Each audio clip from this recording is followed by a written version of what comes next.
you definitely have a problem explaining why you would agree one thing in the room, and then when you are out in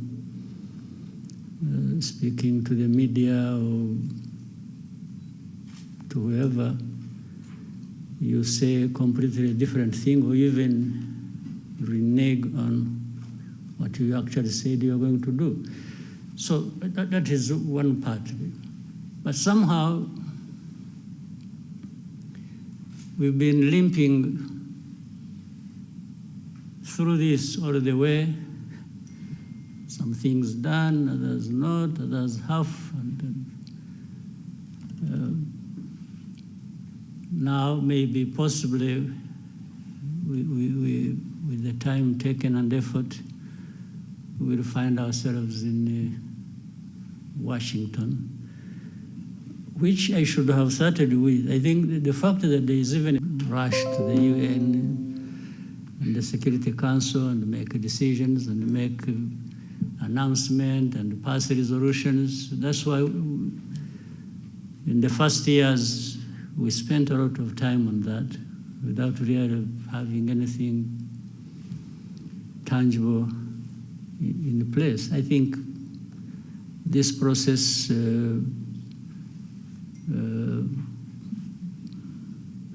or the two processes, one in Washington, another in Doha, but talking about Washington, it's a good step in the right direction. Whether we arrive at a decisive moment that gives us a clear possibility and optimism that we are near finding lasting peace and so on. Yeah, it's something we can still continue to hope for and work towards. But at least there is that possibility, there is that framework that is in place. And the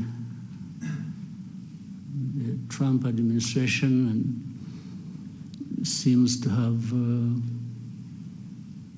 done their best. You know, some of these processes will not work, not just because we are meeting in Washington or the powerful United States is involved. Yes, they have a big role to play. It's what I was praising them for, having made a huge effort. But until those people concerned directly, they themselves want and commit to achieve the end result, which is stability, peace, and security for all that needed, even the most powerful will remain wondering which way to go, or frustrated, if you will. So the onus is on us, mainly the people, the leaders, the DRC, Rwanda, and others in the region. You know, Washington took over this when there were also other efforts underway. I'm sure maybe one of you will be asking, or you yourself had it on mind but didn't raise it. You would be asking, what is the East African SADC process? Because they were there. Or the AU, or whatever.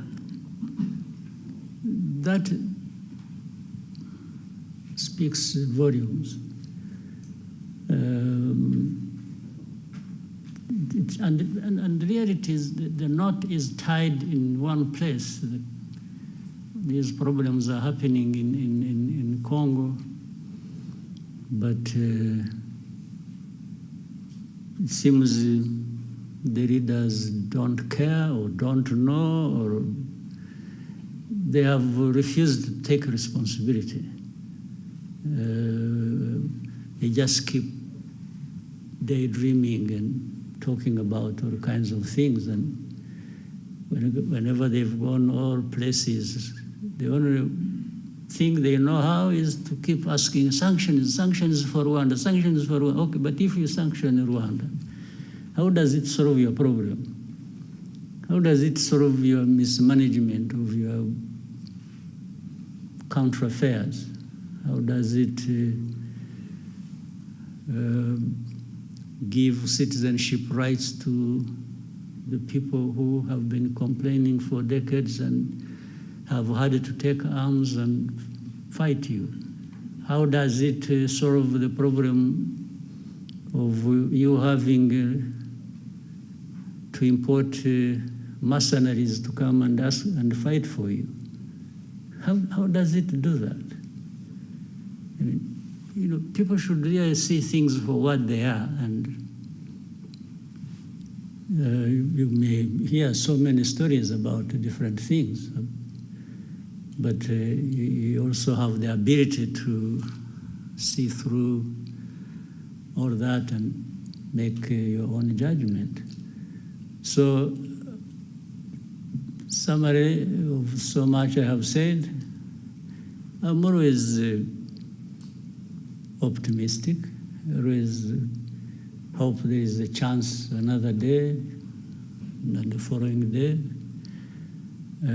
But I remain prepared to take care of the business I have to take care of. Thank you, Mr. President. Albert? Good afternoon, sir. Thank you for this press conference. Kind of a follow-up on where we started. At the same time that we have a meeting coming up in Washington eventually, at the same time you have a narrative that has been developing in these last weeks and touching on something that doesn't seem to be the way it is presented, talking about humanitarian crisis that is incredible, millions of people displaced in Eastern Congo, that people need to have access to Goma, and that is especially developed in Europe, for what we can see. So sometimes also, it reminds me years ago, or in 2012, 2013, what is this thing about Goma? Because as soon as M23 took in 2012 Goma, the whole world went cuckoo. And now again, everybody wants to have access to Goma. So what is there? Because it's at our doors. At the same time, I believe that after 25 years, to have MONUSCO there, which was also part of the forces that, beginning of this year, were shooting at Rwanda. I mean, for Rwanda, this becomes something that maybe needs to be taken up. Like, how long can a force like that still stay there? And especially that they've been part of the belligerent attacking Rwanda. Mm-hmm. So what is this thing about Goma that nobody knows? Well, Goma is near a volcano, which sometimes erupts, and so maybe that seems to be the factual thing about Goma. The rest are just stories. But from what you started saying, what is it that didn't actually originate from Europe? You asked something about Europe, and you are saying the stories about Goma and so on are originating from Europe. But what is it that didn't originate from Europe about this story or about this problem? If you look at the whole history and the old history, but even the recent history, you have had Europe always in the mix of things. in and between our countries, and even to do with the crisis we have in Eastern Congo or the region.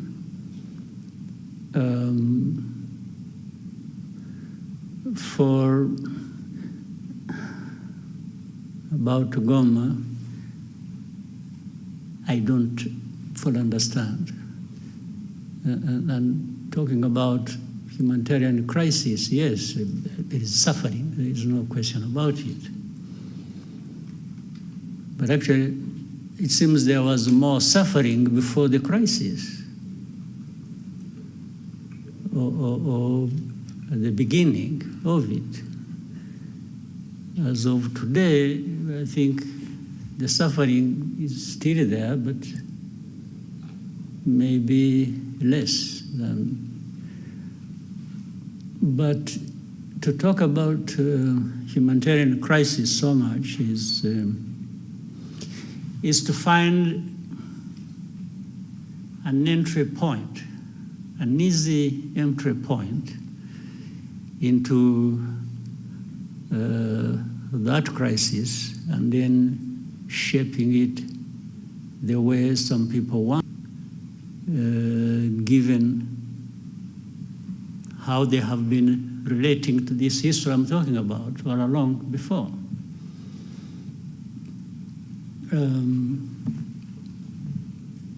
You cannot talk about just crisis or humanitarian crisis without highlighting the root cause of that.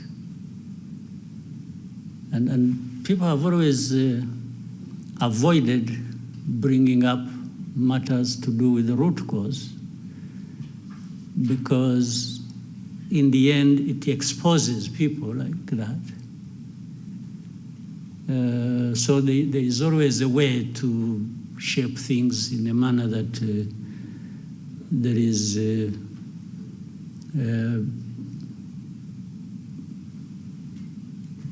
effort to protect themselves, the people I'm talking about. And is it a new crisis in Eastern Congo or in Goma or around Goma?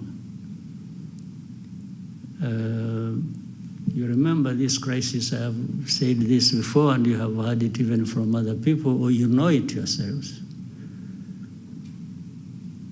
This crisis was there 2012, came back 10 years later. Why can't people try to understand? What is it? How can you have a problem 2012 and 10 years later you have a repeat of the same problem? It means, but yet for those 10 years we had this international presence, and many years before that, supposedly to address these problems. So much money spent, so many people involved,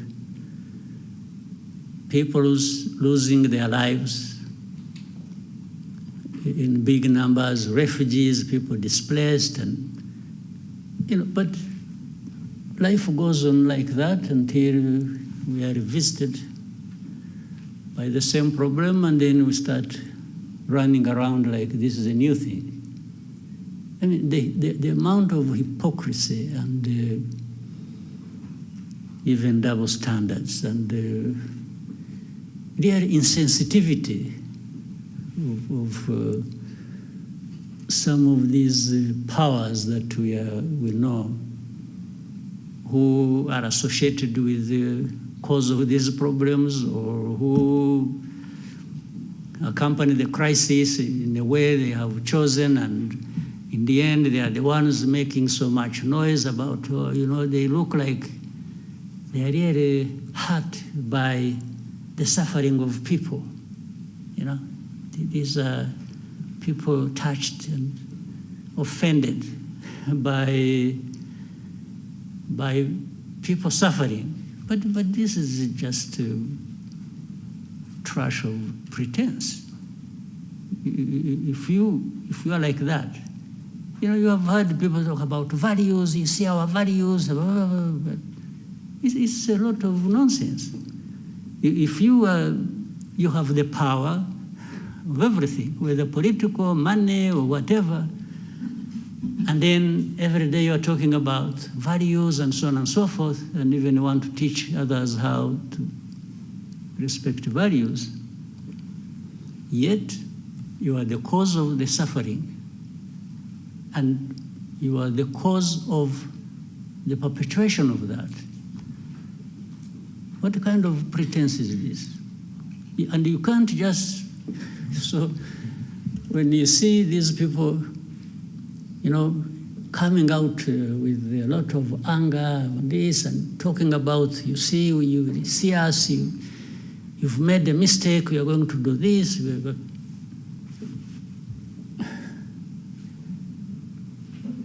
In the end, all they are doing is adding more suffering to the suffering that is already there. It's not actually addressing any problem. So Goma, but if anyone wants Goma, that's fine. For whatever reason, whether it is ritual or,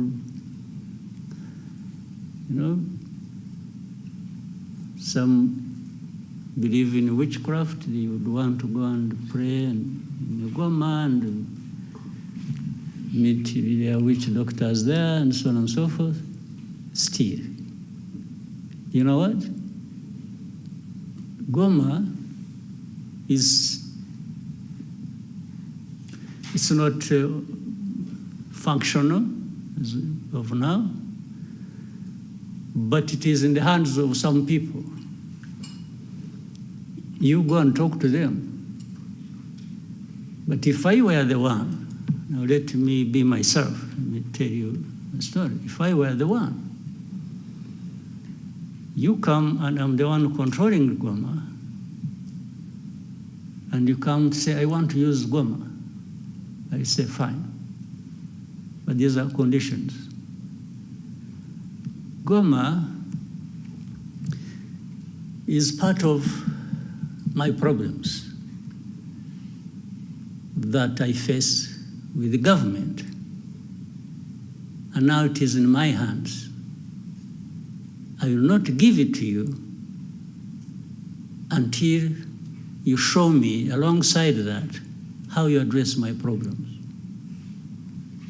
Well, I may sound speaking for these guys, but I'm just reasoning. If I were the one, you want Goma, you want Kavumu, or Bukavu, or you want the whole of Eastern Congo back, fine, I have no problem with that. It will only come with you addressing my problems. Yeah, you understand? In my long history, in my judgment,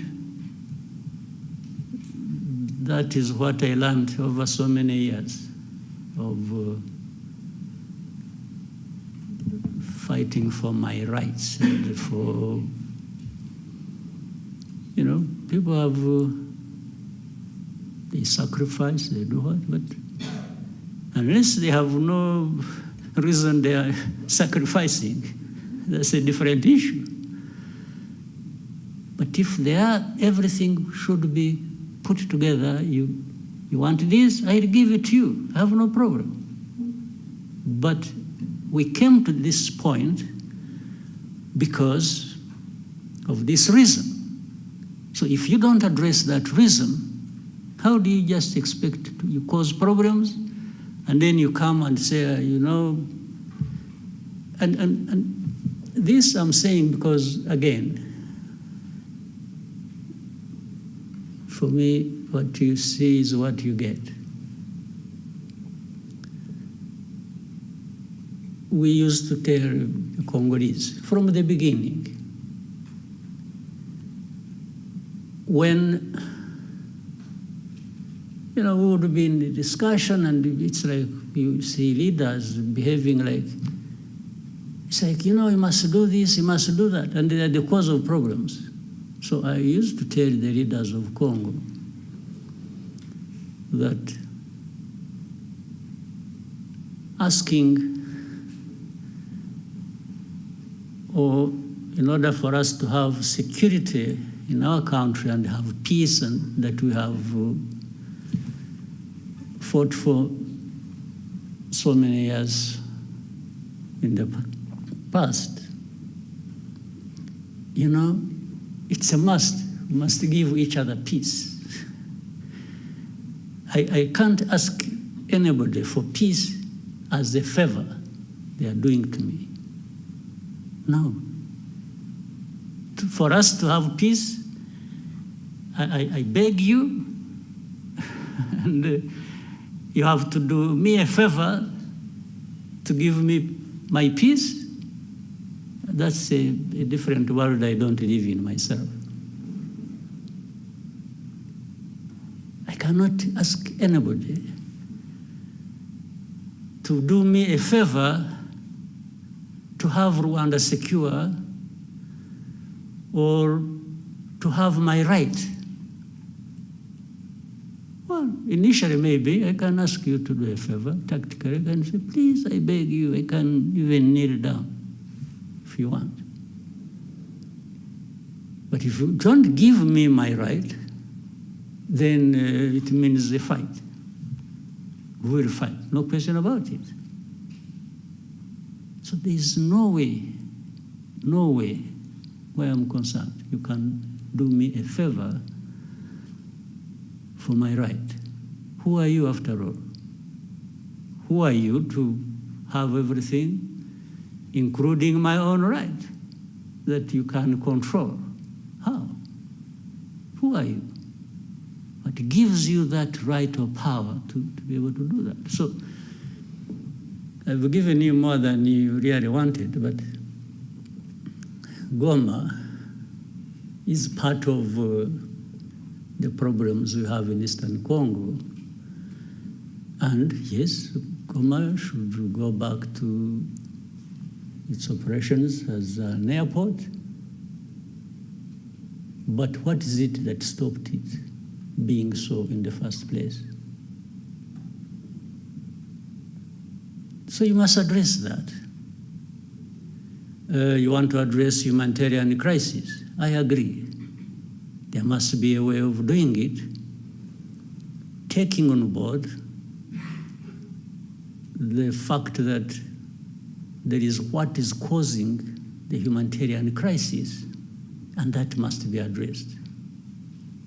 Right? So, anything else about Goma? Well, somehow there is also another side of the whole story that has been kept repeated, especially now it's still alive in Europe. It's about the looting of minerals and all of that. I mean... Again, that is nonsense. Exactly. They looted minerals better than anybody, worse than anybody I know of in history. So would you even listen to that? Minerals? Minerals, they sell minerals in, what is it? In Antwerp, where is? Antwerp. Diamonds. Diamonds. But there are no Do they produce diamonds? Or they have gold, bullions they took long ago and they are adding more? Do they have a lot of gold really? Do they have gold mines? These Europeans? They take it, okay. To make their case even simpler or less than it is, they may even say, no, but the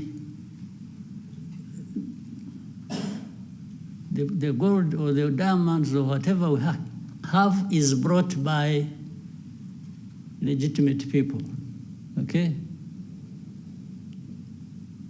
Would you believe that? But that legitimate, when they are there, they are the legitimate ones.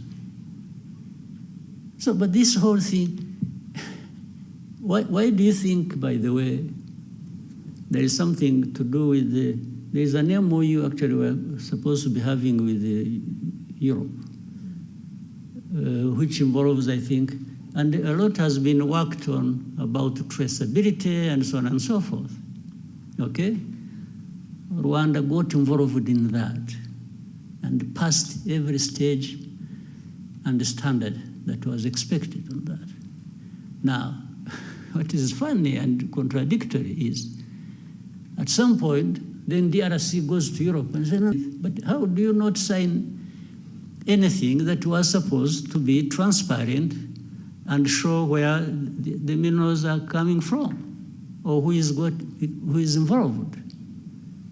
So on one hand, you want to be clear that there is nothing except that Congolese always passed through here and some sold it here to Rwandans who went and sold it to somebody else. Others, they said it through Burundi, through Uganda, through the neighbors. But it is only Rwanda that was picked on about minerals.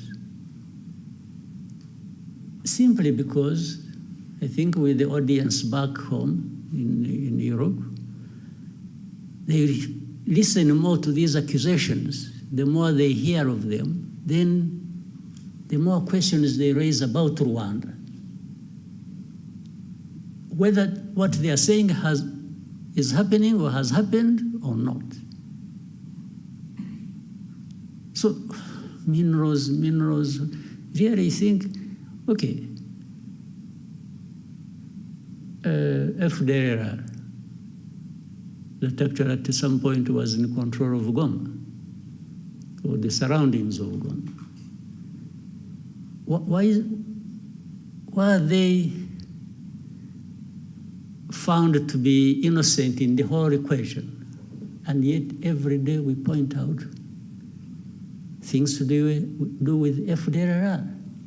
But they are not interested. They say, no, they are few, they are... Well, if they think they are few, they should come here. We will take we give them face-to-face conversation with those that have been brought from Eastern Congo recently. They will tell them the stories. But do you think they even want to do that? Haven't some of you journalists, maybe, I hope you're also not selective about what you want to know. Haven't you asked to go and meet these people who have been brought from Congo, the FDLR, to tell you their stories that show you how they are so embedded and intertwined with the Congolese forces and other systems of government? So that plays behind the scenes role, and you don't see it at the forefront being talked about. In fact, some of these FDLR have been doing mining in Eastern Congo. Where do they take their minerals? Maybe those are the minerals that end up in Europe, but they would rather hold Rwanda responsible based on the stories around minerals. What sense does it make? You know, don't, sometimes we overrate people. we overrate them in a sense. We think they have, when it has been said by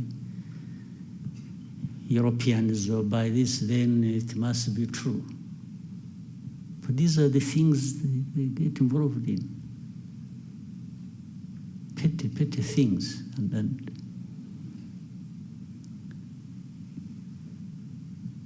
without borders. Okay? Thank you, Mr. President. We have one more question about Goma from Romain Gras of Jeune Afrique. The question says, President Macron said on the sidelines of the G20 that the M23 and those who control Goma airport have not made the necessary effort to reopen it, stating that the administrative conditions have been met by the DRC. What steps need to be taken to achieve progress on the airport issue? Well, I don't know, what is being referred to as the government of DRC having met what? I don't understand. That they met what?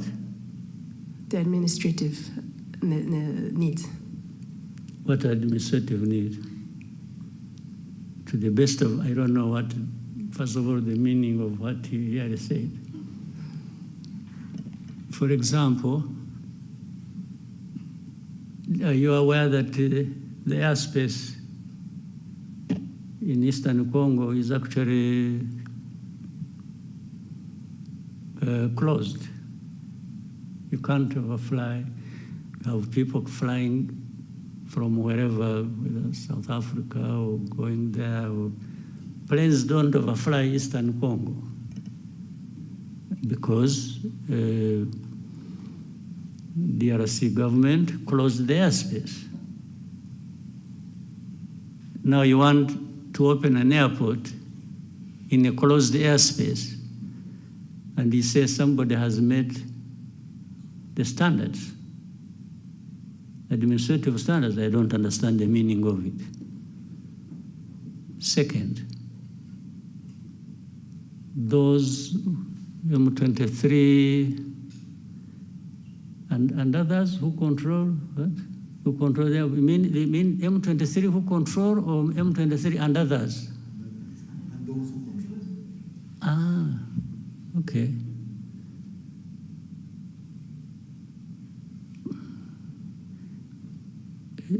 Could I equate it with saying, maybe you wouldn't like that,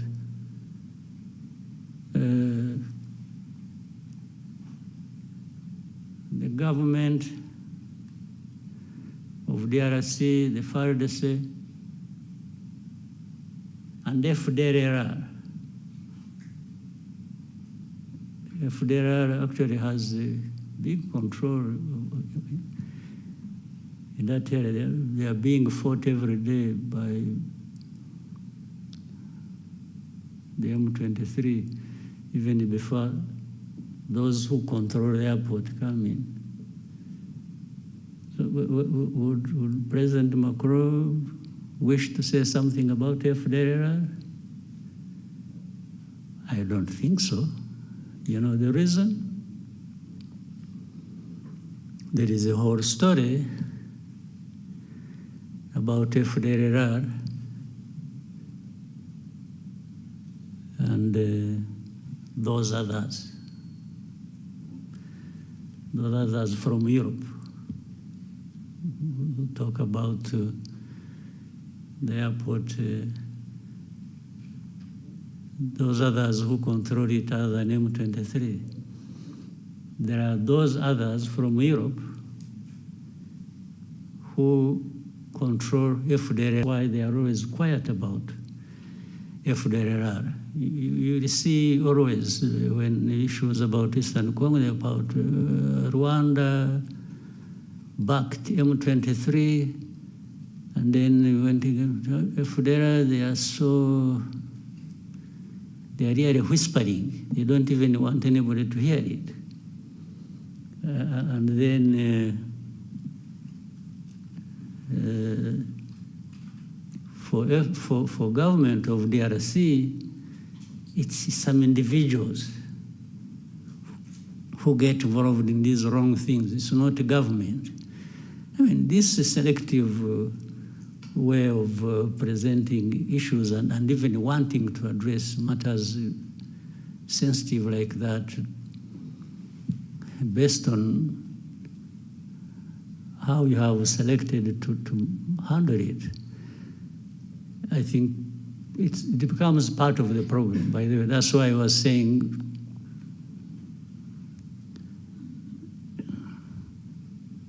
those others, other than those who control the airport, but from Europe, have been part of this problem as of origin of 31 years ago tragedy we had here. You've been associated with that. Maybe with time, if those things keep coming up, and the way they have been, we will say more about that. I think if they think we can be silenced to not talk about their historical role and responsibility in matters of tragedy here in Rwanda, and which crossed into Congo, and people there, you see hate speech, you see all kinds of by leaders. And those others in Europe tends it and don't even want to talk about it. But then they talk about Goma, M23, and the others who control it. Who control both? I mean, I guess they mean who control M23 and who control Goma. Yeah, but there are those others also who control from the same place where the voice came, who control government of DRC and control FDLR. And that's why FDLR, people keep quiet about it. But, well, if they want us to roll back the whole efforts of the understanding of how we should relate based on their involvement in the tragic history of this country and the region, they are welcome. Thank you, Mr. President. Next question for Lionel. Thank you, Mr. President. My name is Lionel Ditalier from Pan-African Review. My question will be about Africa's security in more broader terms. At the recent Land Forces Commander held in Kigali, you noted that Africa still faces the world's the most active conflicts, and that the response is constrained by external bureaucracy and decisions made afar, even when speed and autonomy are needed. At the same time, Rwanda's interventions in Mozambique and Central Africa show us what African-led solution can achieve when partners trust each other and act decisively. So in light of these contrasting realities, what do you think are the reforms required for Africa to be able to strengthen its capacity to respond on its own terms? And how do you see Rwanda's interventions or partnership shape that future? Yeah, it's an important question, but very difficult. Again,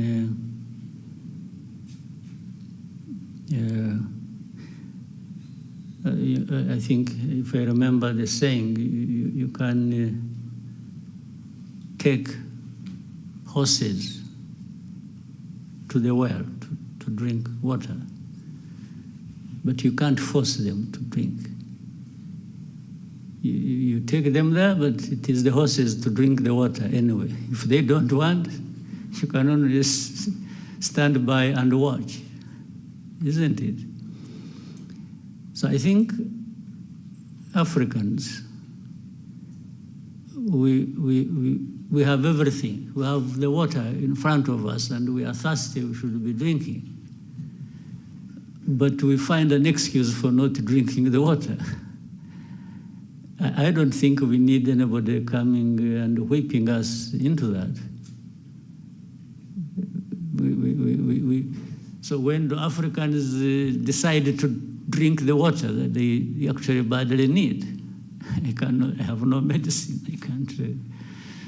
The only thing we try to do when we collaborate with our brothers and sisters on the continent, like in Mozambique or Central African Republic, or participate in other efforts, we are only trying to say, we can drink the water. We are actually drinking the water based on our thirst for it. And then it's like saying, why don't you? Telling somebody else, why don't you quench your thirst? So, I don't know. There is nothing Africa doesn't have, actually. All these things, or these areas where we fall short, I can only be surprised and say, why? Why do we keep falling short on everything, including the provision for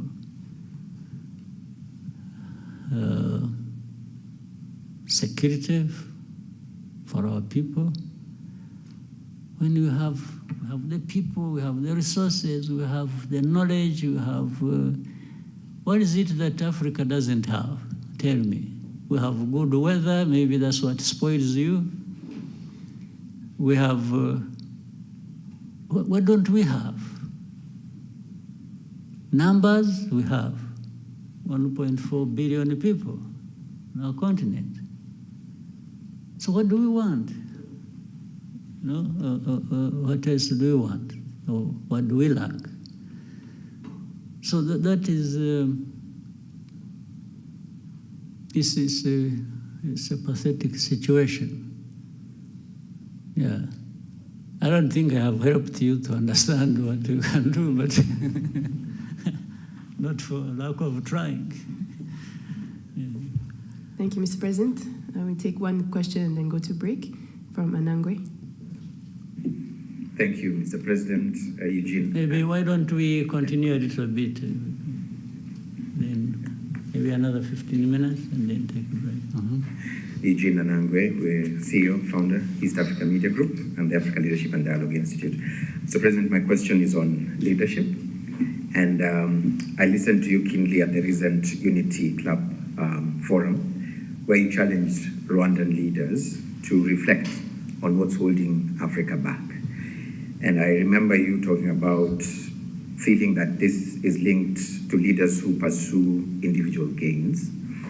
For the close to 20 years I've been in Rwanda, I reflected on this, especially listening to people who have been serving in different quarters. And when someone tells them, "Nukomeza buchu, urisanga kuri yellow paper," and they say, "Reka, reka, reka, reka, reka." And the reka, reka, reka is not because they don't want to serve, but because of the pressure to deliver that leaders in this amazing country go through. The pressure to deliver without apology. Exactly, yeah. Yes. And this brings me to the question of your style of achieving this culture. I know of countries where people will kill each other to get those positions of leadership. But here, not everybody can take that pressure to deliver without apology. So if you were to deliver a lecture at President Kagame's School of Leadership, what would those three things be that you'd say about this subject of servant leadership that happens in this country? And then the East African community, the momentum seems to have died out. Checking on ground, people feel like it's not the same pressure, the same momentum that was there. I know in this room, half of the people might not know who's the current chair of the ESC Heads of State Summit. It's not like long ago where there was a lot of hype around this. Something must have happened, Mr. President. I don't know if you also feel the same. What is that might have happened? And what do we need to do to be able to bring back that momentum that we had about this fastest growing regional economic bloc? Thank you. Well, to start with the last, I think you hire different people. You hire different leaders and see if they can. But leadership is a broad subject and always discussed in every corner and part of the world. It doesn't mean one thing. Many people have different definitions or interpretations of what should happen. I'll give you my take. It's so simple. First, leadership isn't about just serving yourself and being proud that you've done something for yourself, except you can do that only if you are delivering something. Because if you are leading people and you are delivering and you see the benefits reflected in the lives of those people, then you can have personal satisfaction and pride. So this is different from what I started by saying. If you lead and you're so much involved in what you can do to benefit yourself, that's the opposite. I can only serve to benefit myself by being satisfied that my role as a leader is benefiting those I lead. Well, but that then becomes the theory, the broader theory or philosophy of leadership. But we also know that more importantly, there is the practice of it, the real tangible results you can see and hear from people. That makes the biggest difference. So with that understanding, which I think many people have, the rest becomes a choice of how you are going to live your life and the purpose of any service or leadership role you may be playing.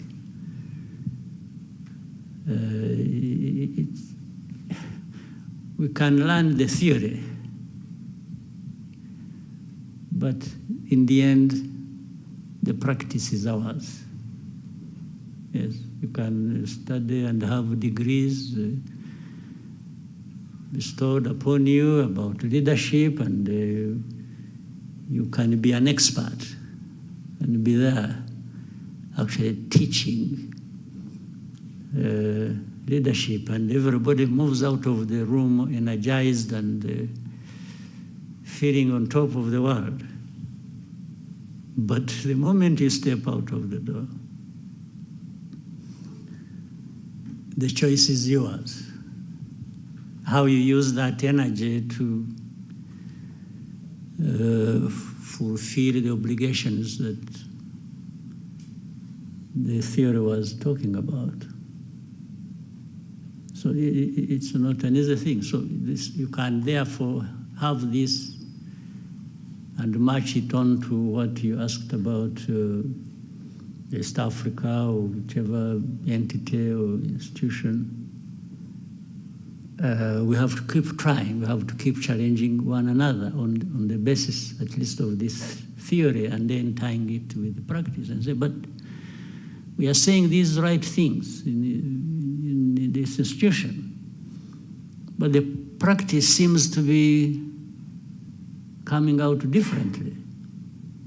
So you have to agree that's how issues of accountability come in, because people they understand the theory but have failed on the practice, and they are causing damage to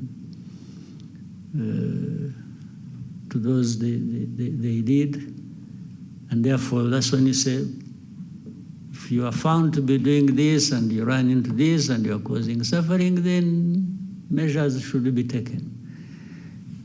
By doing it intensively, I think you reduce on the damage that is caused by bad leadership.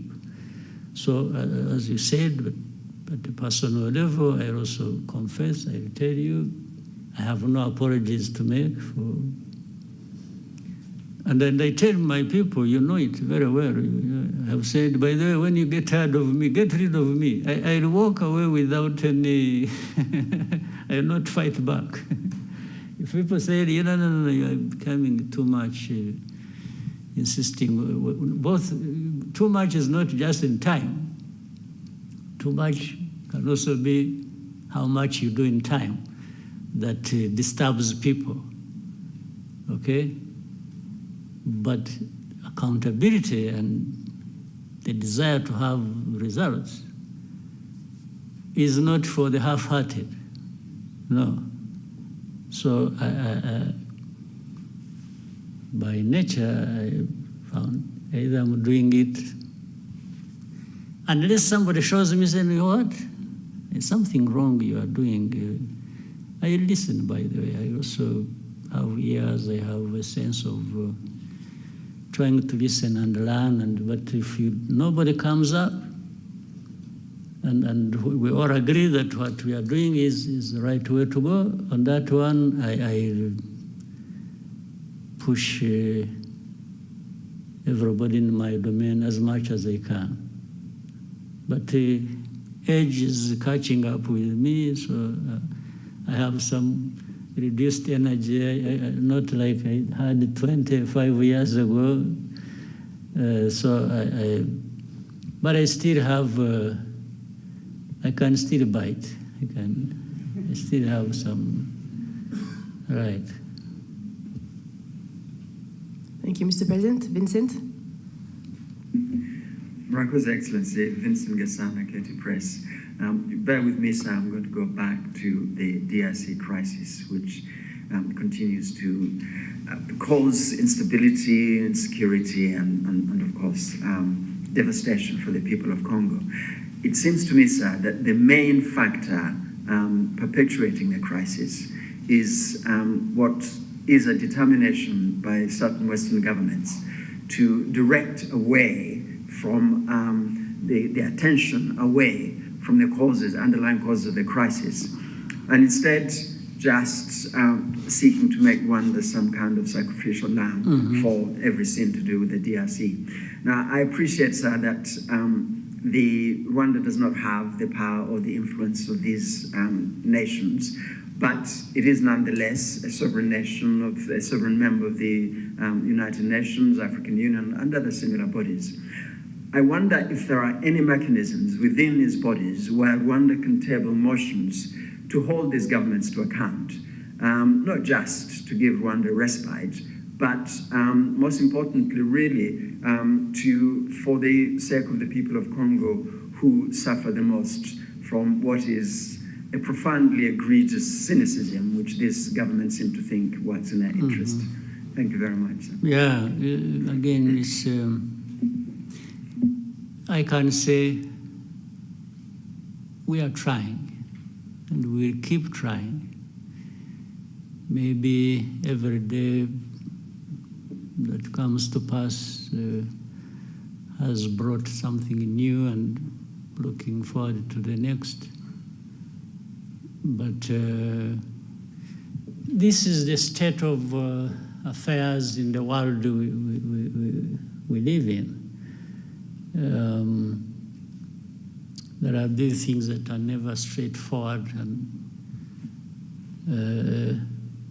much as we may deny it and keep running away from it, it's that saying, having might tends to make people right or give them the right. So we have had this for a long time. They might tend to think they are right, and they don't care, even when they realize that what they are involved in is wrong. But as long as it benefits them one way or the other, they will take that direction. They don't care about you, and especially when it comes to we Africans who are even ready to accept it. It's like Africans, we are happily exploited. We tend to, be so subservient that somebody does wrong to you, and the tendency is for the Africans to be the ones to apologize. You get offended, you get hurt, then you are the one to apologize. And really I can't keep blaming somebody else other than ourselves. Why do we?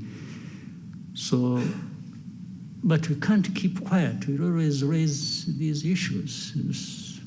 I'm sure there are many who are capable of doing that and who want to do that. We all can't be silent in this case. So while our power is limited, it's not like theirs. One, we have to reject it, that we can't just be treated the way we are. The second is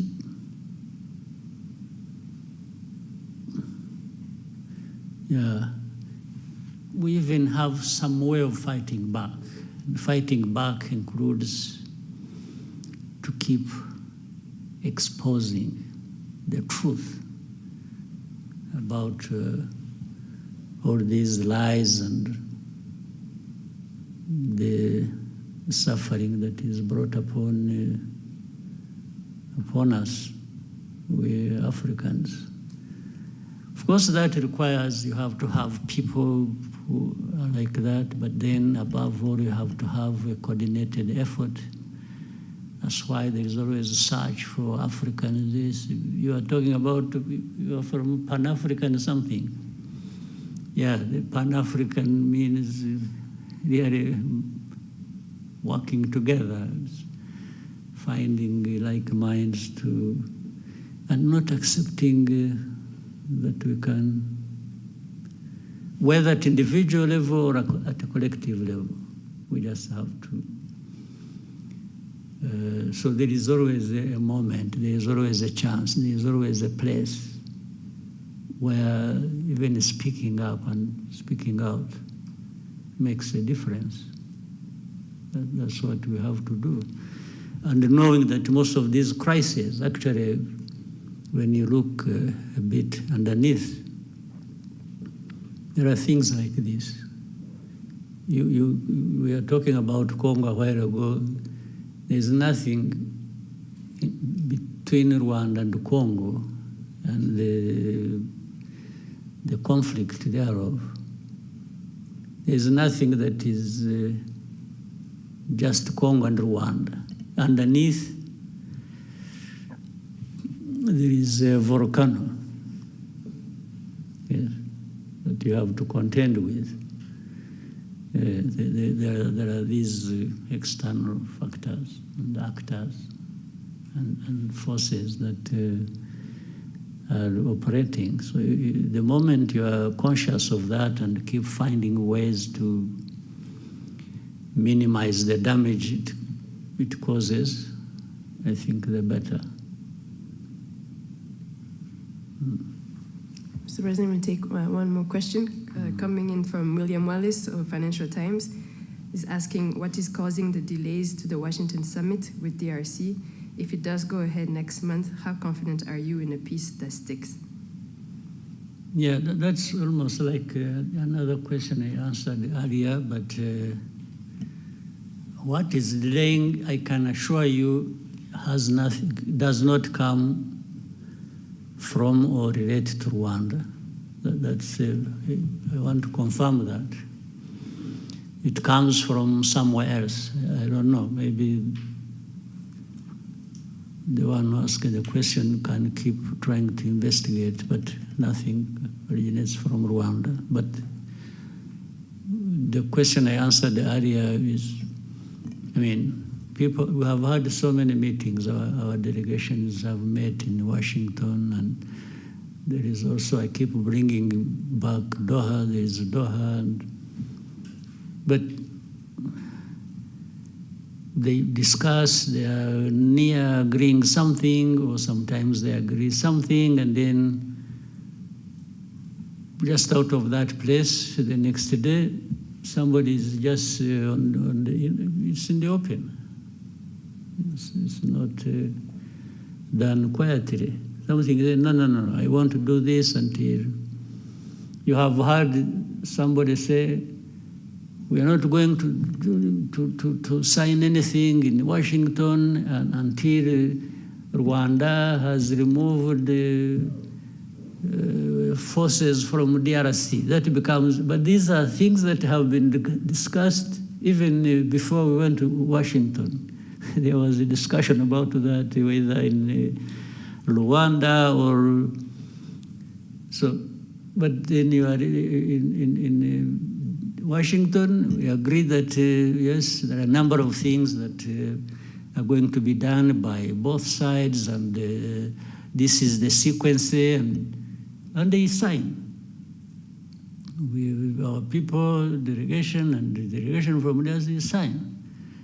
And then after that, the next day, whether still in Washington or back home, they say, no, we are not going to do this until, now they set different conditions other than what was actually done and agreed in Washington.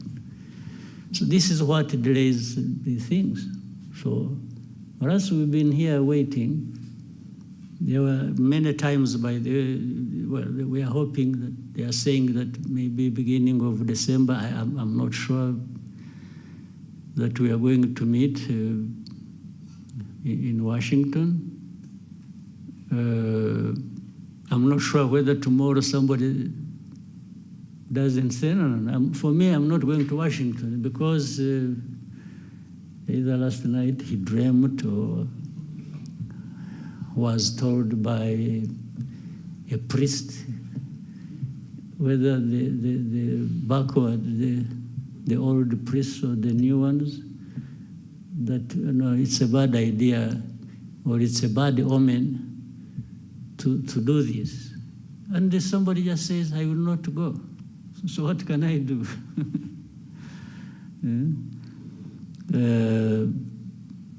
But we are still hopeful that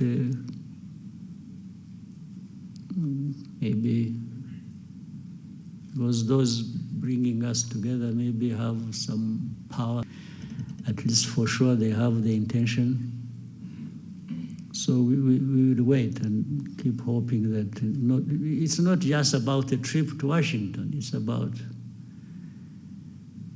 making steps towards finding an agreement that can help us start a process that will bring peace to our region and to our countries. Thank you, Mr. President. We'll now take a 15-minute break and come back. Maybe 15 minutes or even 10, and then we... But but you forced me into a break. I welcome it, and I welcome it anyhow.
turi muri village Urugwiro ahari kubera ikiganiro nyakubahwa Perezida wa Repubulika Paul Kagame agirana n'itangazamakuru.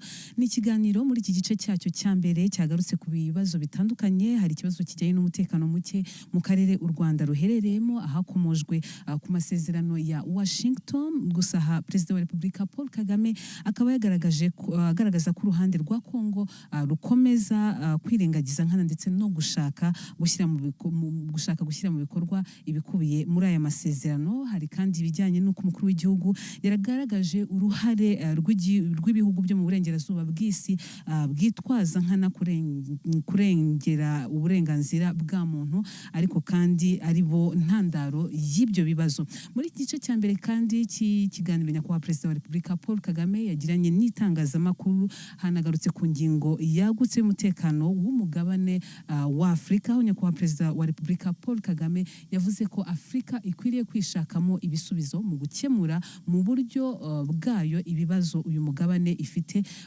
Avuga yuko umugabane wa Afurika ntacyo udafite cyatuma udakemura ibibazo by'uyu mugabane. Ku kibazo kandi yabajijwe ku bijyanye n'imiyoborere ye, nyakubahwa Perezida wa Repubulika Paul Kagame yagaragaje ko uruhare rw'umuyobozi rwakabaye rushingiye ku gufasha abaturage. Turakomeza n'igice cya kabiri, ni ikiganiro nyakubahwa Perezida wa Repubulika agirana n'itangazamakuru.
Thank you for the break, Mr. President. We'll proceed right away with the remainder of the questions. Let's start with Lacroix. Hello, Mr. President. Vivien Latour for the newspaper Lacroix in France.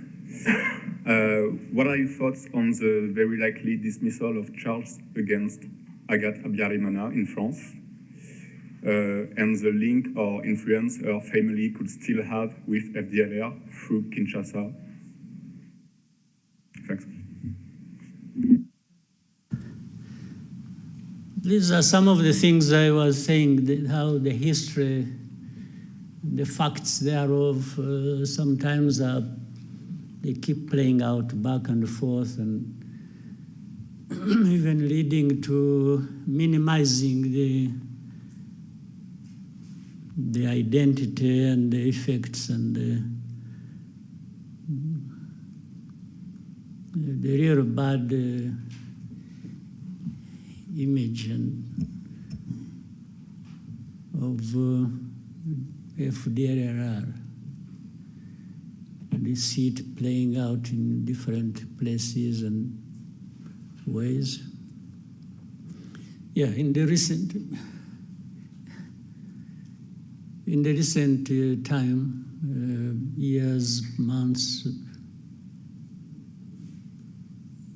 we are aware the son, one of the sons of the son of Abiyarimana, and some of the people who ran away from here, by the way, who live in Europe, United States, and have been active on this agenda of FDLR, and they've been recruited, they are financed, they've been forming different things under the tutelage of the president of DRC, personally, not even, we follow, we see the visits, the many visits they pay to DRC government in Kinshasa, and we follow their activities they are enabled to get involved in. There are even those who used to be the officials of government who ran away like 20 years ago, again because of association with the FDLR or other activities to undermine the integrity and fail the government so that it doesn't move forward. So you can link these things. You see the FDLR being covered up by some authorities in Europe and elsewhere, then the family of Arebana and individuals who were active in what happened in the tragedy, like his wife, and they are in the courts of law, the cases are treated the way those powers decide. And then those activities leading up to, and then in the end you have people saying, you know, if there are, how many people are they? You know, really it's like, for us who complain about, when we are complaining about FDLR, these genociders, actually it is not even complaining about them in isolation. They are strengthened, they are made effective by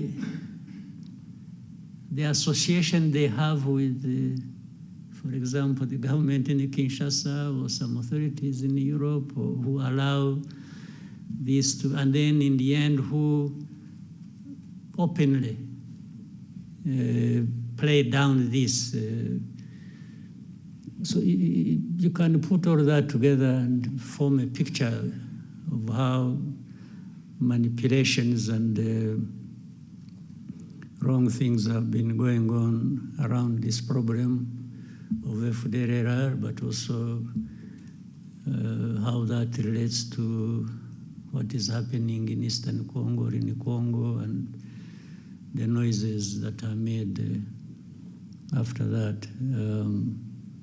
Then you see resolutions that the UN sort of not bothered about FDLR, and not even bothered by those who support them, and trying to distance and make them innocent, those who support them. So it is in that form that we see even that case, how it has evolved. It has something to do with all that. Next question from Theodore.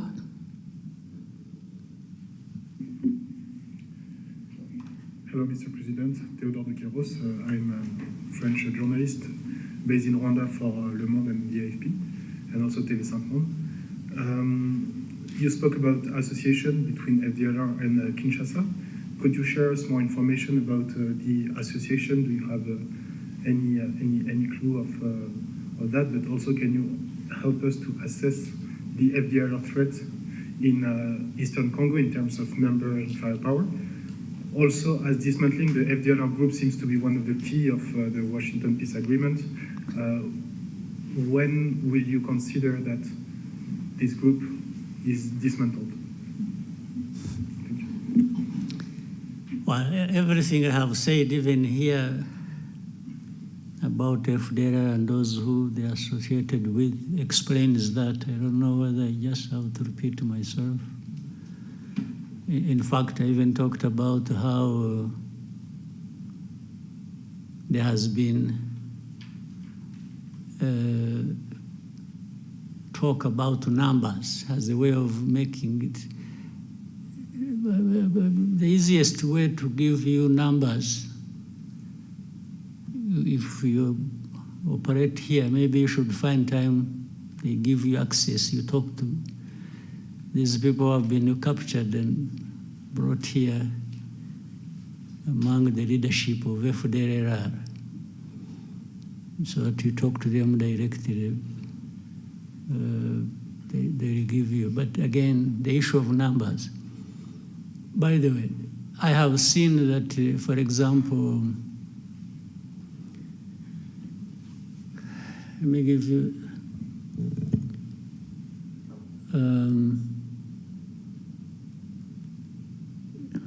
you know, in Congo, there are different forces. Let's say there are forces of Burundi, big numbers actually. Last time, since we talked about Goma, that even before, just before Goma fell, Burundi had in Congo over 10,000 troops on the ground. Then you know that there are Ugandan forces in the areas of Ituri, Beni, and so on and so forth. According to DRC, these are invited, so meaning they are there legally. But for the forces, for example, of Uganda, one of the reasons they are legally there or invited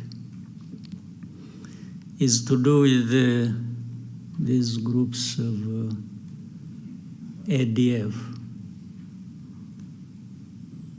Would you be interested in finding out or understanding, or let us understand,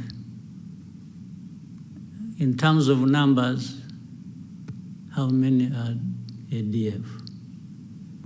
To make it such a significant problem that justifies the presence of, let's say, the amount of forces that, the number of forces that came from. Do you have an idea? So, because I suspect there may be a fraction of FDLR,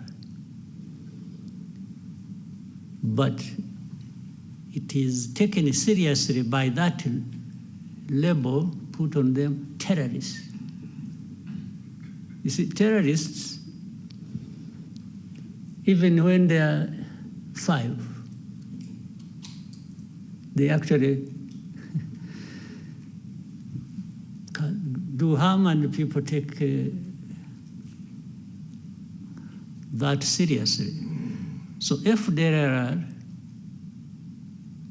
why no one would take them seriously, knowing that their history, and worse still, knowing that they are associated with a government in DRC. And I mean, this is a public knowledge. Even the way you have heard of hate speech, you have heard of all kinds of things. If you want to know, you must be knowing. So still the issue becomes, how many would they be? How many? So it's like putting me to task. One, it is falsifying the issue of numbers. If we want to know about numbers, there are many. That's very fact. Then, but the essence of saying how many are they? It's like to say you are exaggerating. No, I'm not talking about you. I'm talking about what you said that is said by so many, including authorities in Europe. I have been asked by some leaders of Europe, how many are they likely to be? When somebody asks me that question, immediately I know he's interested in covering up the problem. And therefore, I associate it with all this I see. I said earlier when you are talking about FDR, say the resolutions, the statements made at the UN, they come saying, it is really like a whisper. It is just mentioned in the passing. It's not, but the reason is so that it's like Rwanda should not be taking action against them, which means from there, I can see they are saying they are not connected with the whole history or even their responsibility in what they did here. Well, by the way, they have also questioned even numbers of those who were killed in the genocide. It says moderate this and the others are just mentioned in the passing. It becomes an issue of moderate people who died. It's not about the mass of people who were killed in the genocide. This has been a subject of discussion and debate unnecessarily, in my view, for such a long time.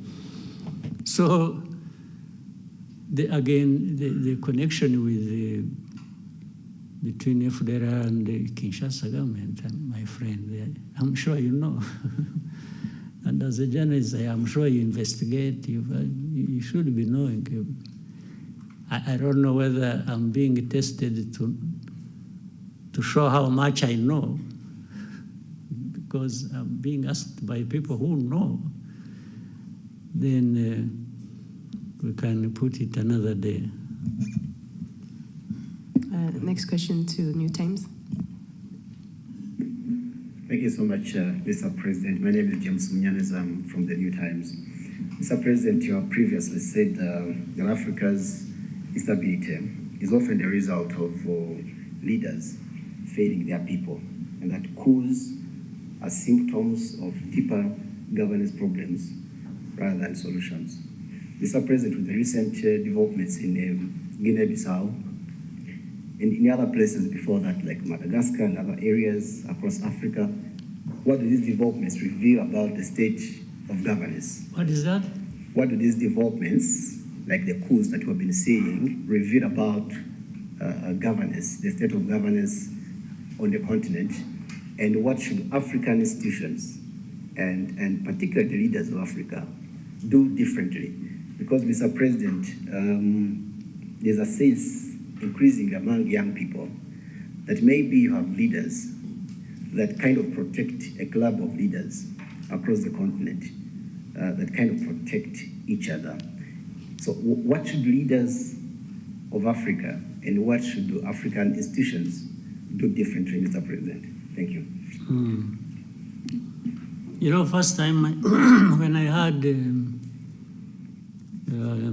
about the coup in Guinea-Bissau, even now I'm not sure really what happened. But when I heard it first, I thought somebody was carrying a coup against himself. That was my first reaction. It didn't appear to me like there was a real coup taking place. Even now, I need some time to confirm. But let me assume it happened, or that in Madagascar happened. For sure it happened, because I think somebody's on the run and there's another one sitting there. To begin with, it means I'm vindicated in what I said that you referred to. And maybe we'll have more coups. And so be it. That is my approach to that question. If there are going to be more coups anywhere around the continent, so be it. Because I also believe true, where coups are taking place, there must be something wrong that has been happening, even all along. You can assume, you can read stories, you can see and appreciate and like something, but once there is a coup, maybe 90% plus, it means in that place there has been a problem. People have been not talking about or covering up or something. Now, I don't know whether you want, again, my opinion, which I have.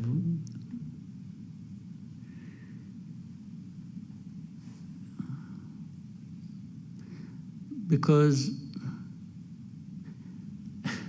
what is interesting, some of these coups are happening in a place where these, they are happening in places where these people who make judgment about us, the West, have been praising leaders, okay? These coups only happen to tell these people you've been telling lies. Tell me, and maybe you can think about it and investigate and find out later, you'll tell me later.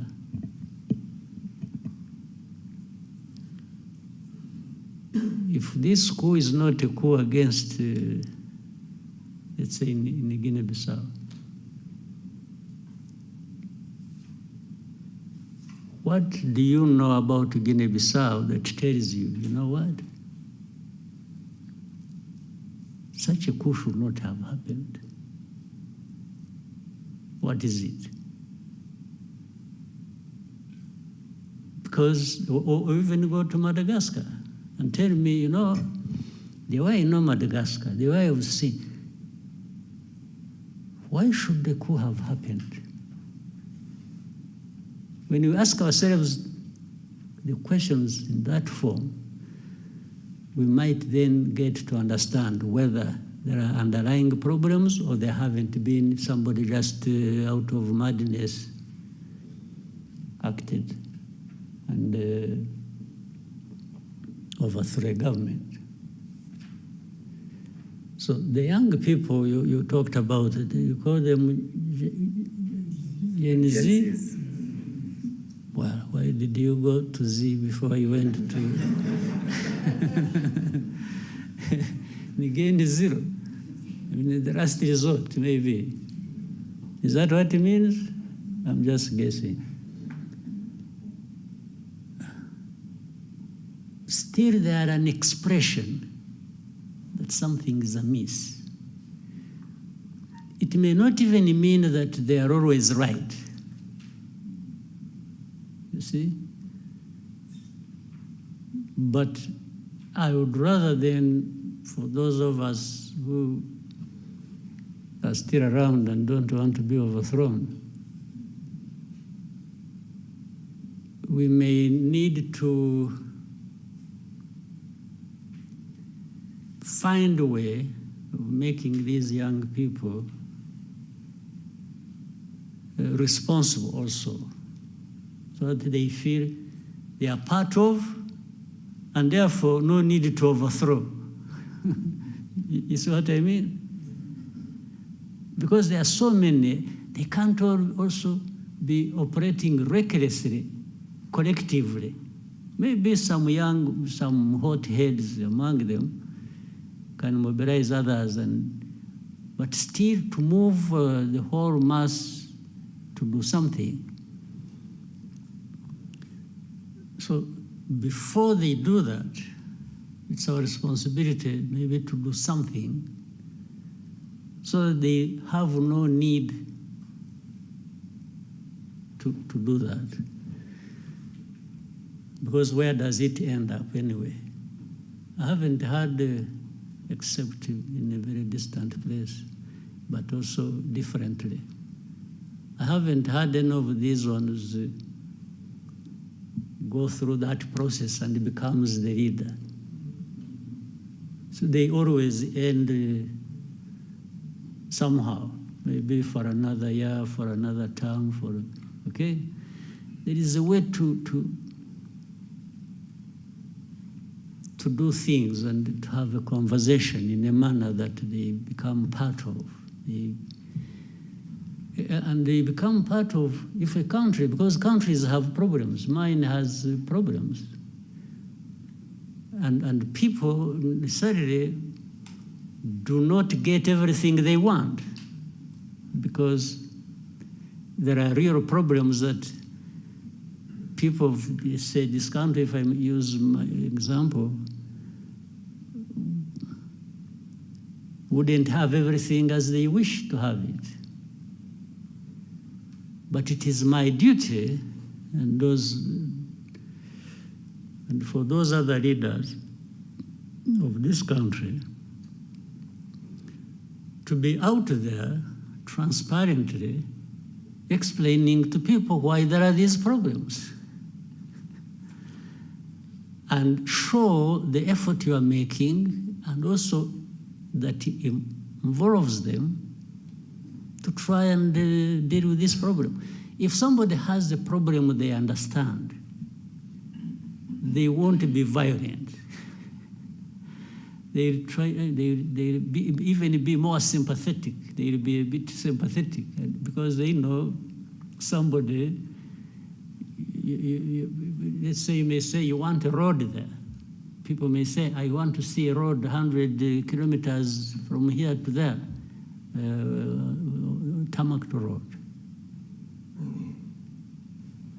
But if I go to them, I say, you know what? I'm really trying to put this road because I also think it should be there. But the resources we have, the envelope, so small that we have to split it in so many things, hospitals, schools, this and that. So I'm still falling short of the budget to take care of these roads. So please bear with me. And then I will also tell them, you see, in our tax revenues, we are trying to get money from, but you're also not paying up.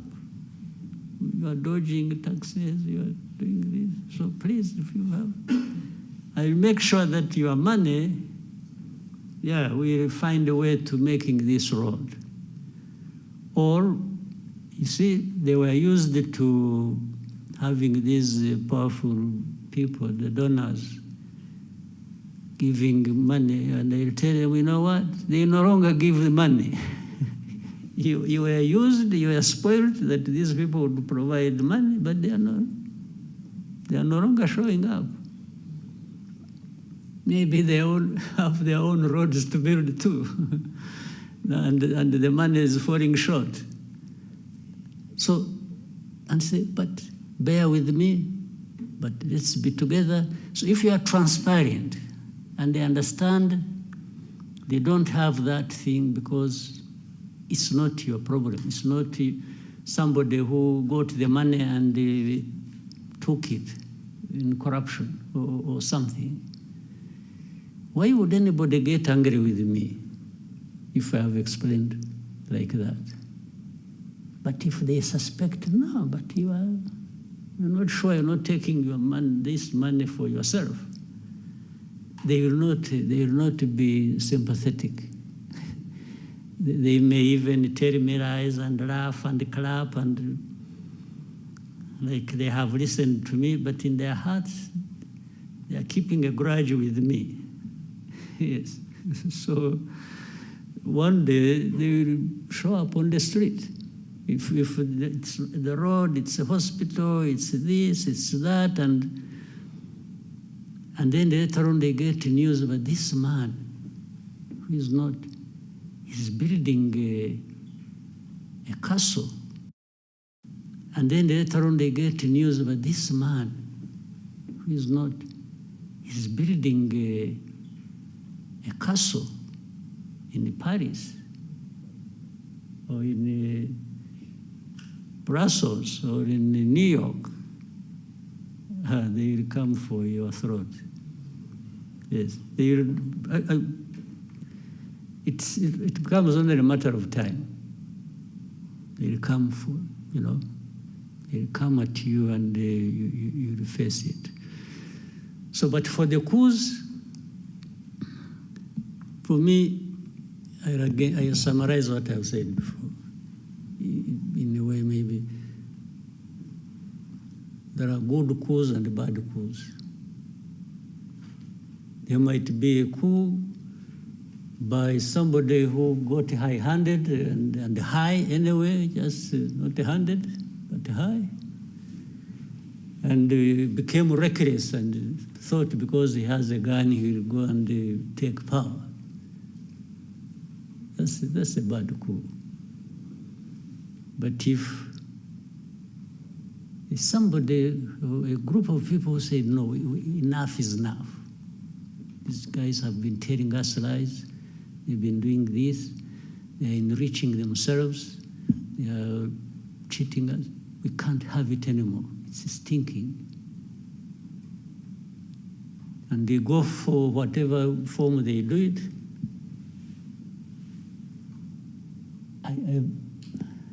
I think I'm okay with it.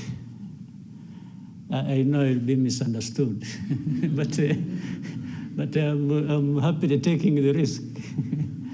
I'm okay with that, but not entirely okay until I see that somebody who did that, or people who did that, and they were sick and tired, and that was justification, until they are seen to be making a difference, then I'll be, you know, I feel settled in my mind.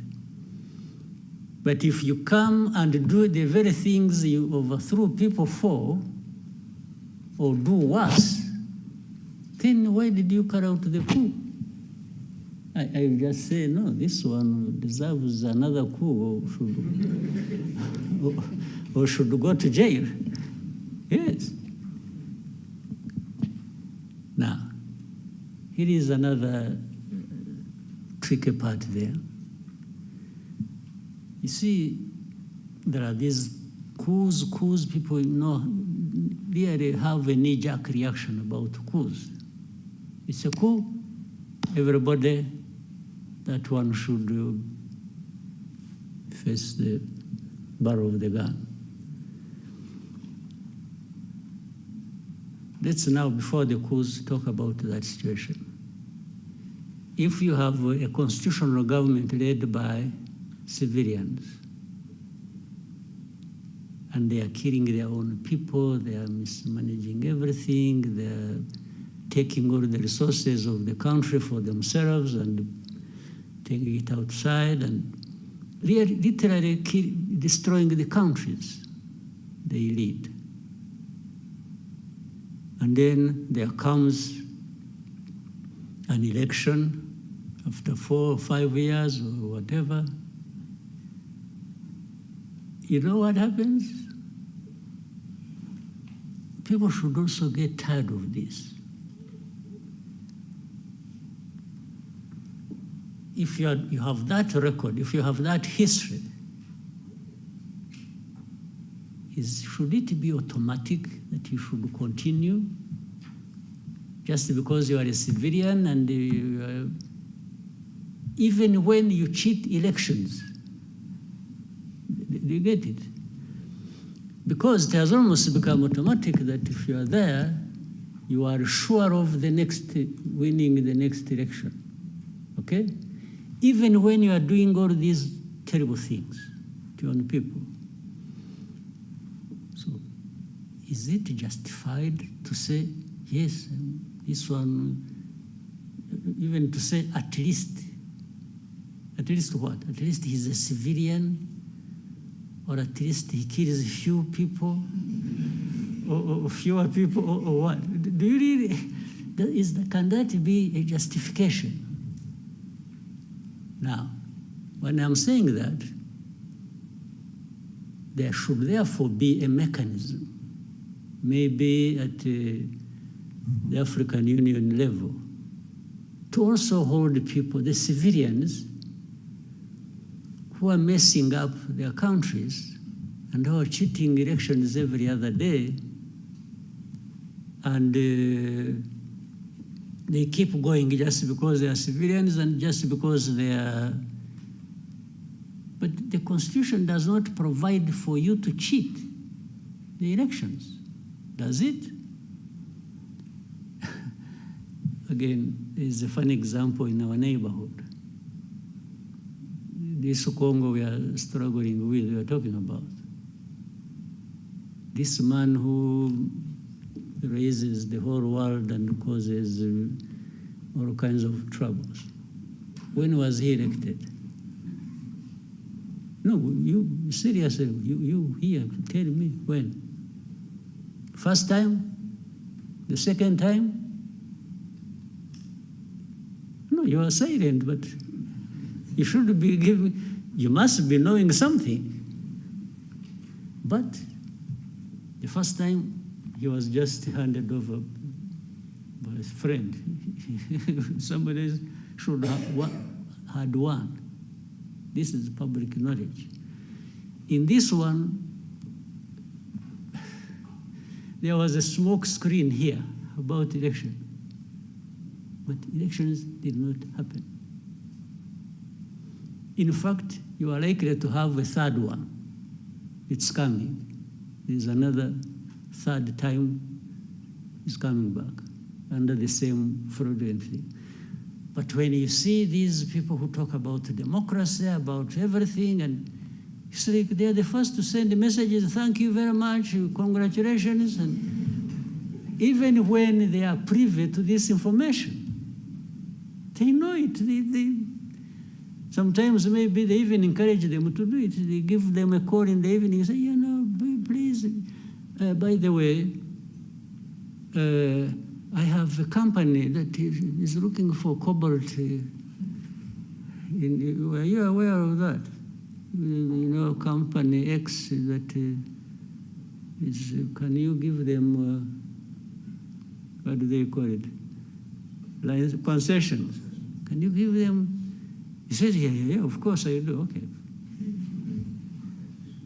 That is a deal. A deal for cobalt, a deal for winning elections even if nothing happens, or to win even when he has lost.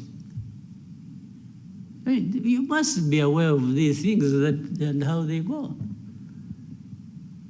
So you can crucify me for my crimes, but when it comes to yours, I also said, I talk about it. So why this world we are in, it's not playing ping pong. It's just because at the same time we are talking about lives of people, right? Yeah. Thank you, Mr. President. Scovia. Mwakoze nyakubahwa Perezida wa Repubulika, nitwa Scovia Mutesi, ni umuyobozi w'ikinyamakuru Mama urwa Gasabo TV. Nashaka kubaza ku kibazo abacuruzi bafite inganda mu Rwanda uyu munsi bavuga ko babangamiwe no guhangana n'ibicuruzwa bituruka mu mahanga kuko basabwa ko bapfunyika cyangwa package mu bikoresho bitangiza ibidukikije mu gihe bituruka mu mahanga biza muri plastique byaba bifunze mu macupa cyangwa amashashi abifunze. Basanga rero badashobora guhangana nabo ku isoko bikaba bifite ingaruka ku nganda zabo, aho bamwe bavuga ko ahari bashobora kujya hanze kugira ngo nabo binjize ibisa n'ibyo. Basanga niba ntacyo bitwaye nabo bashobora kubikoresha. Ikindi kibazo nari mfite ni ikijyanye n'abaturage uyu munsi bishimira imihanda itandukanye hirya no hino mu gihugu ihuza uturere, ariko abakora iyi mihanda minini ya kaburimbo ntabwo bashyiraho rigori cyangwa inzira z'amazi zigera mu gishanga, amazi akajya mu ngo z'abantu cyangwa mu mirima, aho usanga rimwe na rimwe bisanga batuye mu manegeka kubera igikorwa remezo cyaje. Ndabashimiye kwa Perezida wa Repubulika. Well, icyambere kitari n'iki, ikibazo uvuze inganda n'abacuruzi n'iki, ikibazo cya mbere dufite ahubwo nta nganda dufite. Niba twubakaga inganda nyazo byadufasha, ibintu ntibigomba tukagabanya ibiva hanze, bimwe bikaba biri hano cyangwa twe tubyohereza hanze. Aho niho nahera twashaka uburyo byakorwa, kuko hari ibintu byinshi bishobora gukorwa mu gihugu byanajyanwa hanze cyangwa byakoreshwa mu gihugu bidakeneye plastique. Niba naho twaharebaga cyane tukagabanya, ariko kuri ibyo bindi ubwo busumbane buzanwa mu bacuruzi n'ayo mategeko ya plastique, ngira ngo bigomba kuba ikibazo cya mbere bikorwa nabi cyangwa bikurikiranwa nabi. Icyo kibazo kimaze igihe, ndibuka ko kigeze kuganirwa, abantu bagifatira ingamba z'ukuntu, ntabwo ubwo bitumye nibaza aho byahereye, kuko ikibazo cyaraganiriwe cyagomba gufatirwa ibyemezo, ariko ejo nzabisuzuma numve neza uko bimeze. Ejo dufite cabinet meeting, rwose ndumva nzakibaza abantu birimo bakansobanurira. Hari uburyo bugomba kuba buriho, ibintu byakorwa cyangwa bikaringanizwa bitahutaje cyane abakorera mu gihugu kurusha abakorera hanze bazana ibintu. Hagomba kuba hari uburyo.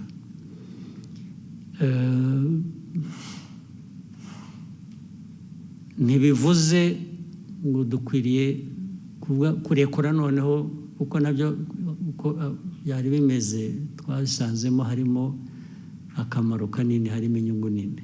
Ibyo kuvanaho za packaging ibintu bya plastique,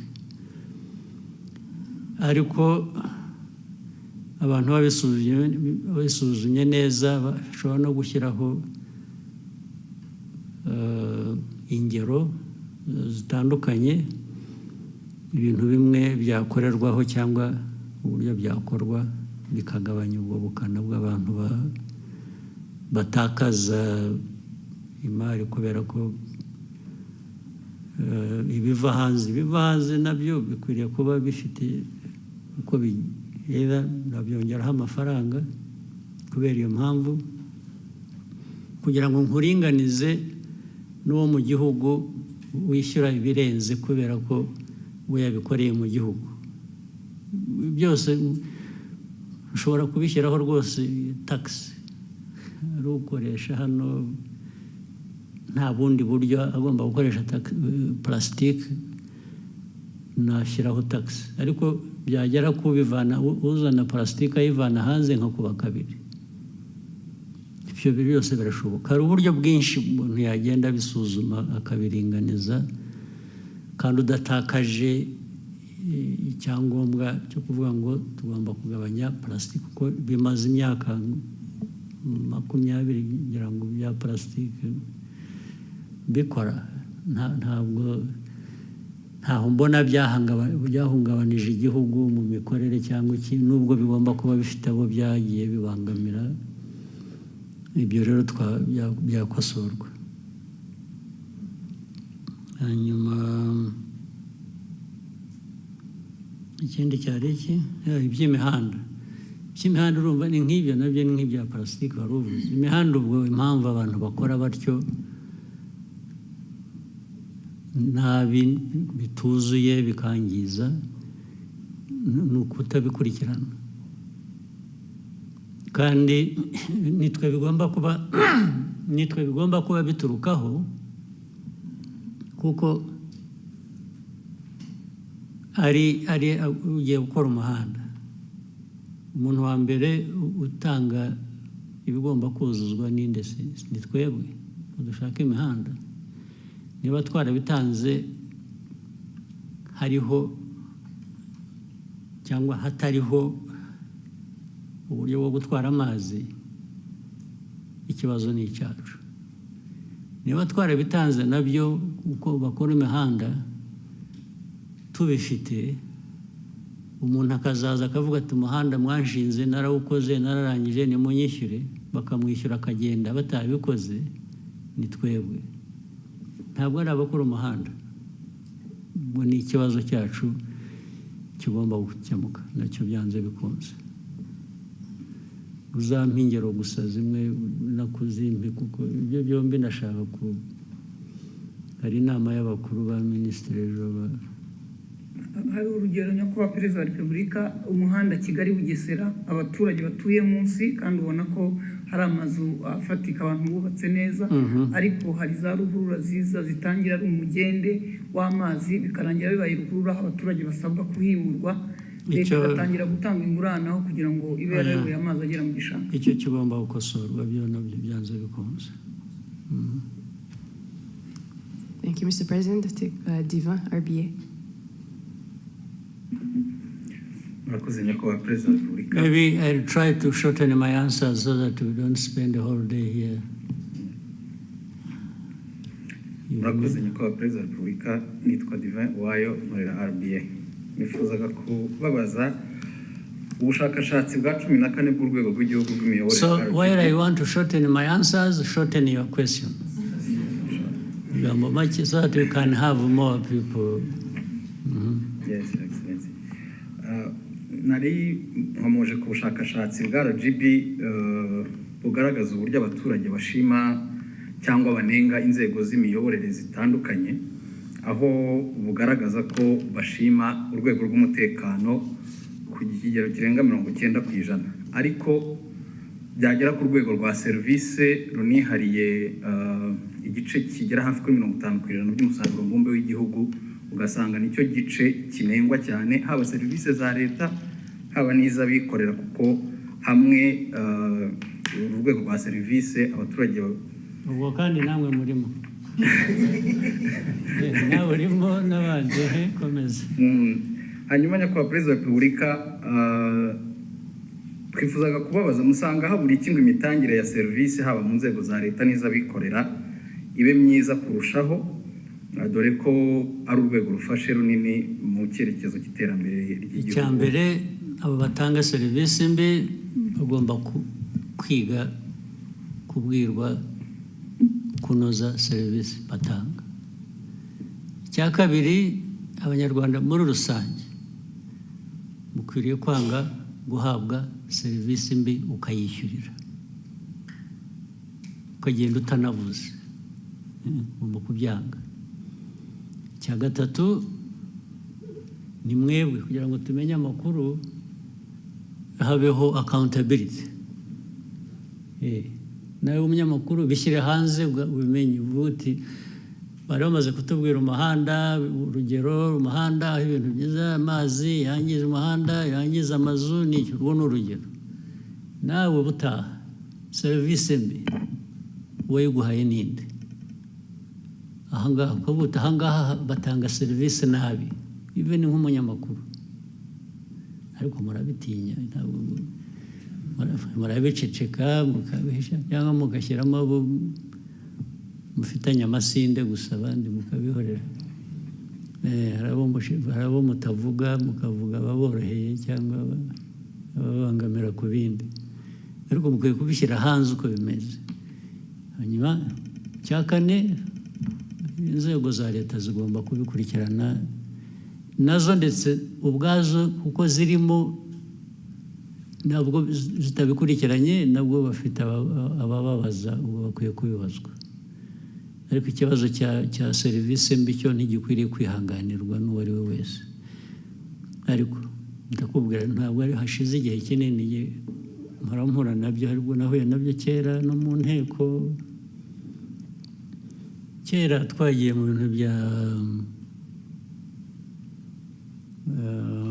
what was it, national dialogue. Kera bazahamagara abantu bakora, bafite amaresitora, bafite ibiki, ngo baze bagaburira abantu bari bageze ku 1000 mu gitondo. turakora neza akazi, ugeze ku lunch tugira break, nagiye kuyifatira ahandi, nagize amahirwe kutayifatira. So ngarutse mu afternoon usanga barambwira harimo n'abayobozi, harimo n'iki, bose bamwe babajyanye za ambulance ziraho zitunda zijyana abantu mu bitaro. Ndabihorera, ariko ugasanga nta n'uvuga ati bazanye ibi bintu bamukurikirana ibibazo, ndetse habaho guhura kundi aho ngaho bakagarura wa wundi bakaba ariyo baha ngo atange serivisi zo kugaburira abantu. Ubu urumva biri muri twe, ntabwo ikibazo ari cyaba abandi batanze serivisi mbi gusa, ariko n'abo bazikoreye nabo arishyura akagenda na vuba aha. Abantu benshi ngiye mvugana nabo bakakubwira iriya resitora, bakakubwira izina. Ejo bundi twagiyeyo twese uko twari 7, none 4 twese twararwaye, na 2 bari aho bari ku standby bategereje kurwara. Ugasanga ni ikiganiro gusa byahereyeho, hashira icyumweru kubera ko aho hantu hari ukuntu wenda hagezweho cyangwa bahavuga neza, ukumva ngo basubiyeyo. Ntabwo serivisi mbi yacika kandi muyishimiye. Nize wowe wahora usubira ahantu baguha serivisi mbi ukishyura, ubwo butishimye se.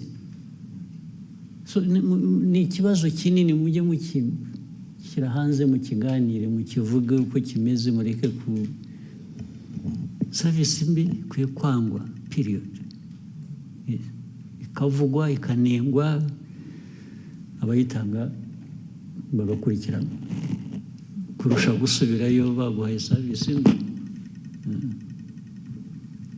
Next question for Sam.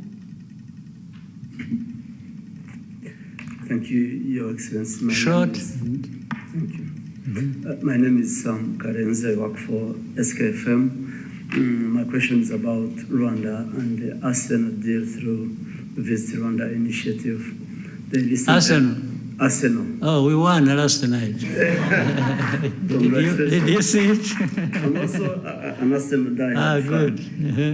So, what is the problem? After 8 years working with Arsenal through Visit Rwanda, they recently announced that they won't be renewing the contract. Your Excellency, what's the reason behind the decision of not renewing? And if you can tell us about some news allowed that. 8 years is not a short period, I think you understand. Sure. I mean the news around that the decision is this one, I got your point. A result of pressure from European countries but we still have. We have Atletico Madrid, we have PSG. These are European countries. They are based in European countries.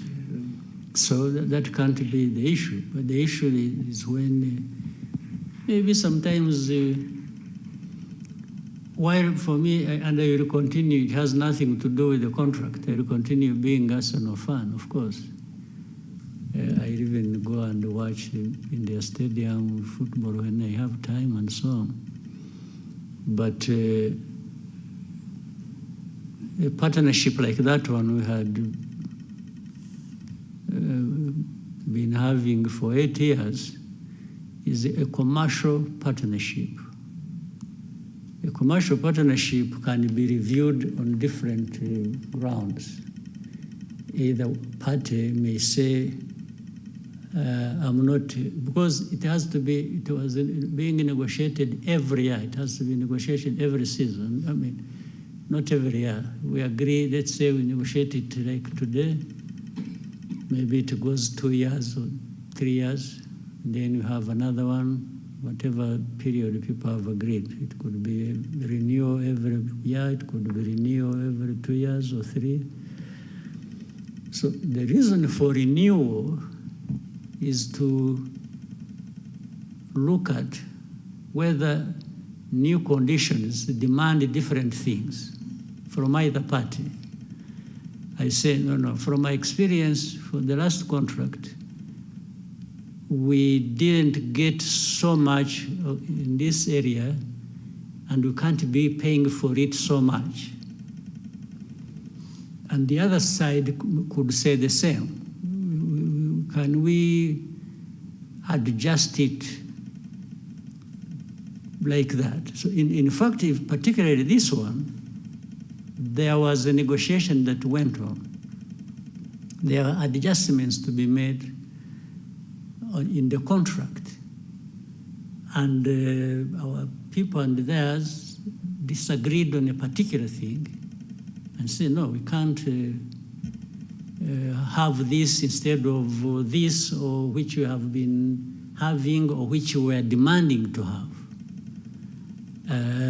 And reached a point where they said, okay, instead of disagreeing too much, you may find another partner who will satisfy you if you don't want to listen to our demands. This is really what happened. I know why maybe the politics you are referring to. So you remember again. I think you should learn many things from what we go through. You remember, even now I don't think they have stopped. You remember DRC went to UK and was repeatedly there complaining about our partnership with Arsenal, and saying, no, you can't do that with the country that is, all kinds of things, telling them stories that they went there from the beginning of this conflict. They repeatedly made it an issue. Actually, they also went to PSG. It's not just, so it didn't work. People explained and we continued the partnership. And it was during that time that we even had more partners. You remember Atletico Madrid came later.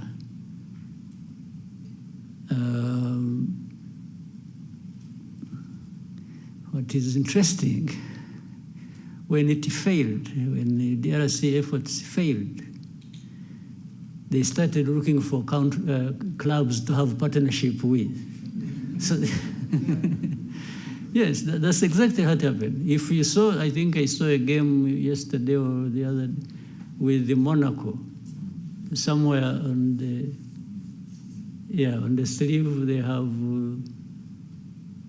D something. Yes, so.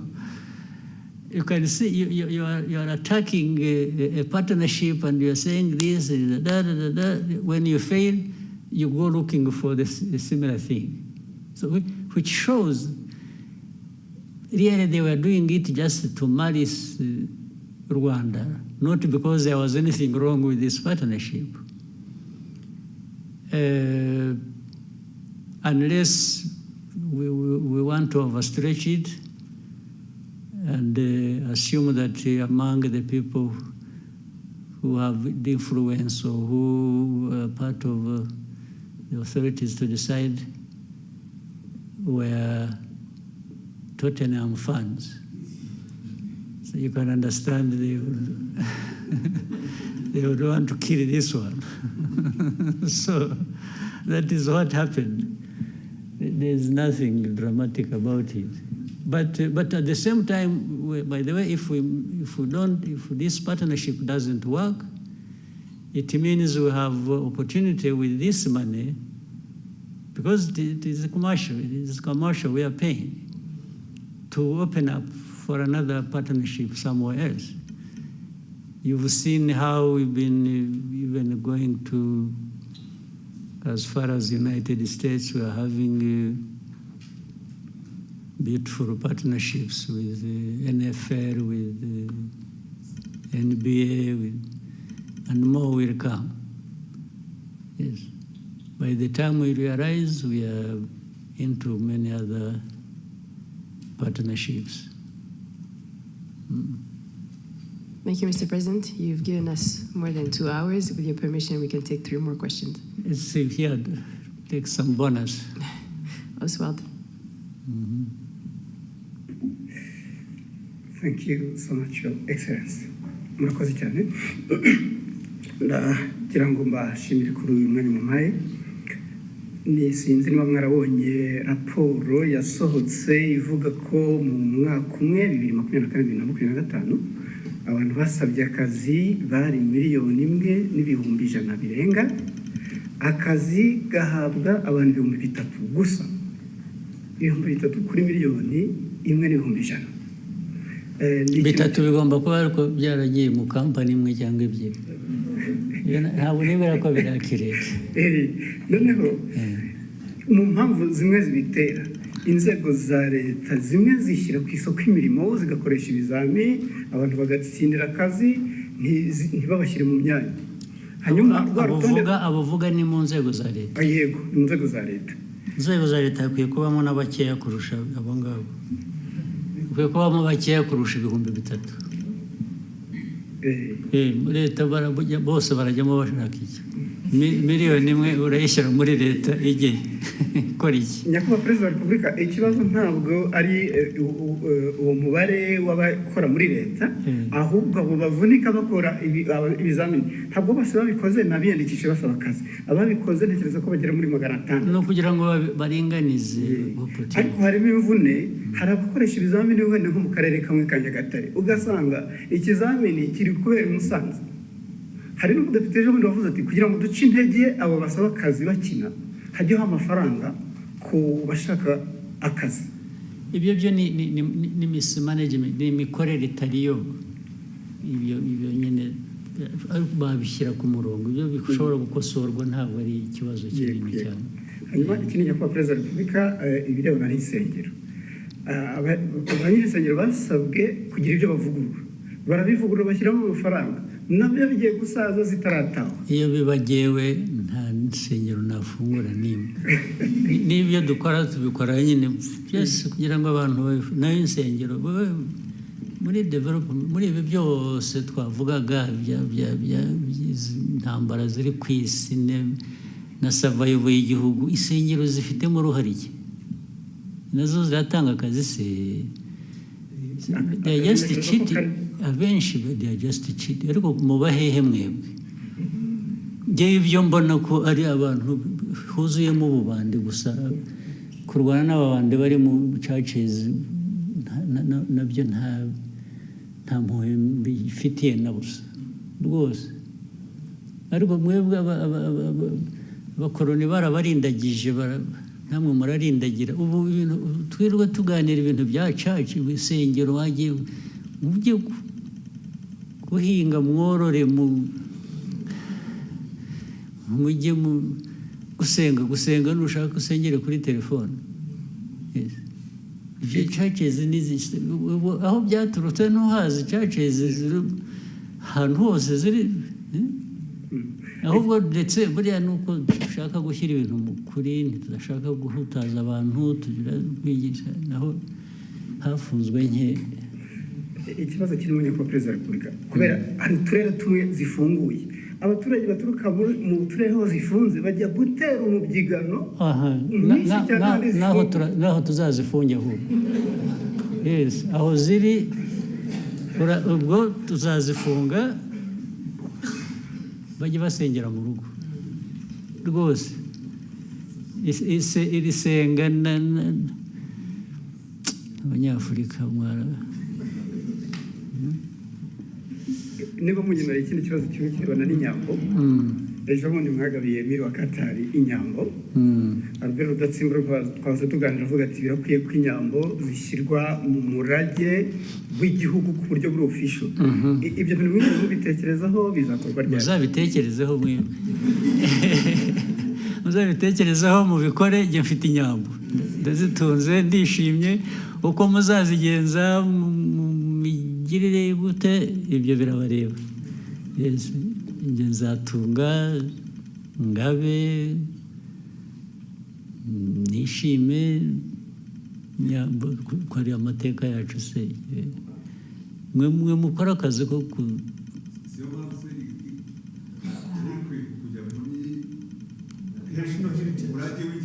ibyo birabareba muzabishyiremo njyewe ntabwo ngiye kubishyiriramo kubera ko ndi umworozi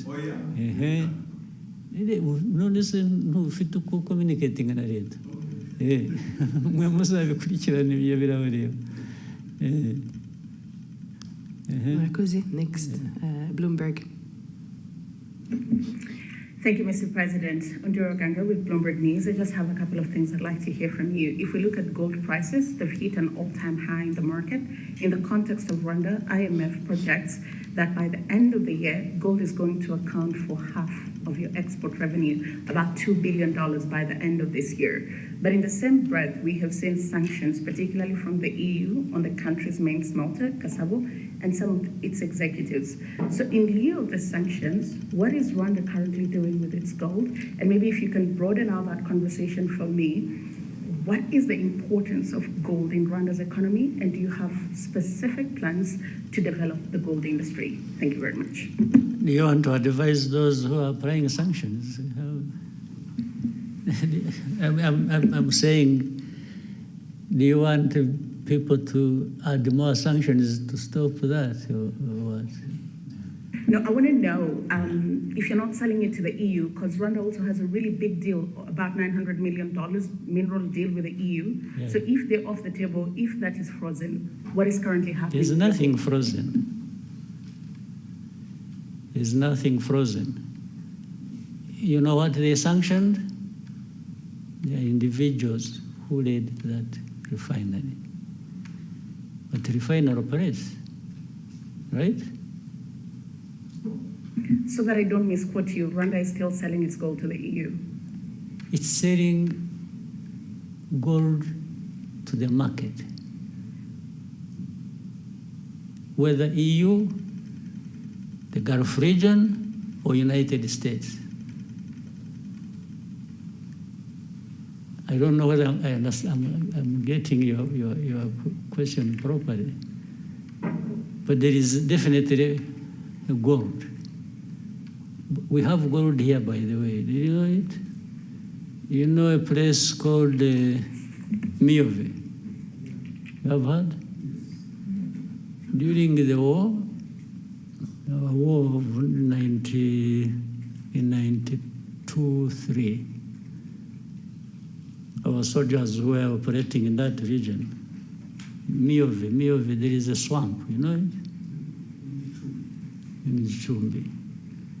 Our fighters woke up and found some stones they didn't know flowing along the river, and they picked that stuff. And in fact, we sold it, sent it through to Uganda, sold it. It bought us, we were able to buy some meals for a week.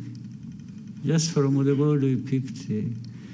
The mining still goes on artisanal, and now they are doing deep exploration to see if there is gold in Nyamagabe area. Yes, Near Nyungwe. A lot of gold comes from there, and so on and so on. Then more gold comes from, and gold has been coming through here or sold here from Congo as it goes through Burundi or goes through Uganda.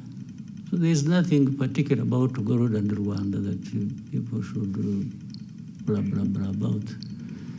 even the refinery. But you know, the sanctions, if you followed, the sanctions, they sanctions 2 individuals. What does that have to do with gold?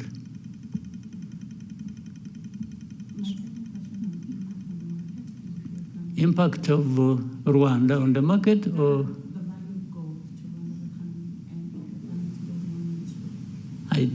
well, it must be there. I haven't calculated it, but the impact must be positive, must be there relative to the price of gold going up. I've been seeing it is now at around 4,000. Yes, 4,000 plus dollars per ounce, I think. That's huge.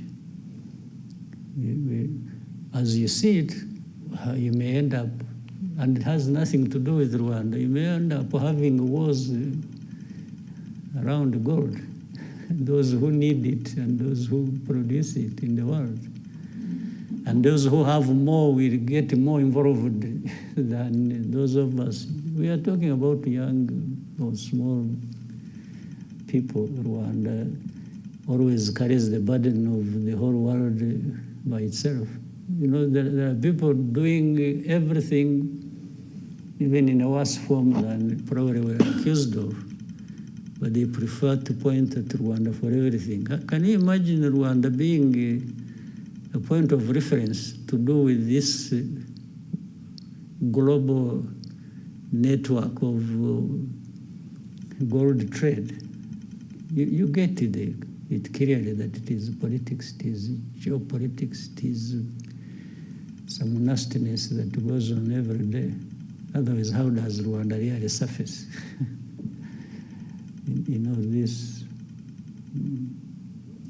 Thank you, Mr. President. We'll Someone else want yes, to? one last question from Jackie. Thank you very much. Your Excellency, my name is Jackie Lumbasi. I host the Real Talk on RTV. And Your Excellency, what I do on this program is try to bring out the person behind the title.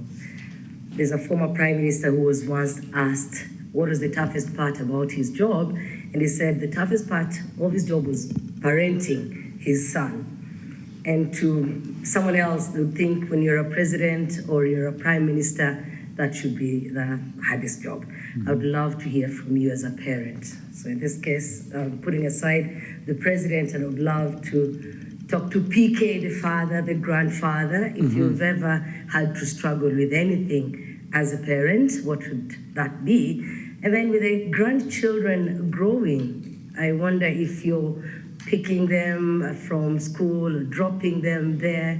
What have they done lately that got you smiling? Some of the images that I've seen online of you, the most beautiful images are those of you around your family. So clearly, the family means a lot to you. And so as you also talk to Rwanda's young people about preserving what we have built as a country, protecting what we have, someone could think maybe you're not talking to your children as well. They could try to put them on the side. As you watch your granddaughters grow and the many other grandchildren that will come, how would you like them to view Rwanda's transformational journey and the role that their grandfather has played? Thank you, Your Excellency. That sounds like a long story to tell. But, well, thank you to in any case, bring it up and reference that. My family, whether immediate or the generations springing from that, first and foremost, the central part of me and what I do and how I do it, but above all, I enjoy it. I enjoy family. I don't find any problems except running around with children so they don't break their legs or fingers or something, but it's all enjoyable, 100%. But in doing that, you want your own children or those from them, as they grow up, to just be decent people in their lives. Decent meaning the core part being what is expected of them in society and by so, but also making their own mistakes and owning up and growing with the purpose that they can live and lead in the society where they grow up in. They must have some bearing, the bearing being the Rwanda, the family, so we would, and for those ones, other than the grandchildren, the children, we once in a while we have a discussion around that. And I have time to tell them my experience, my life,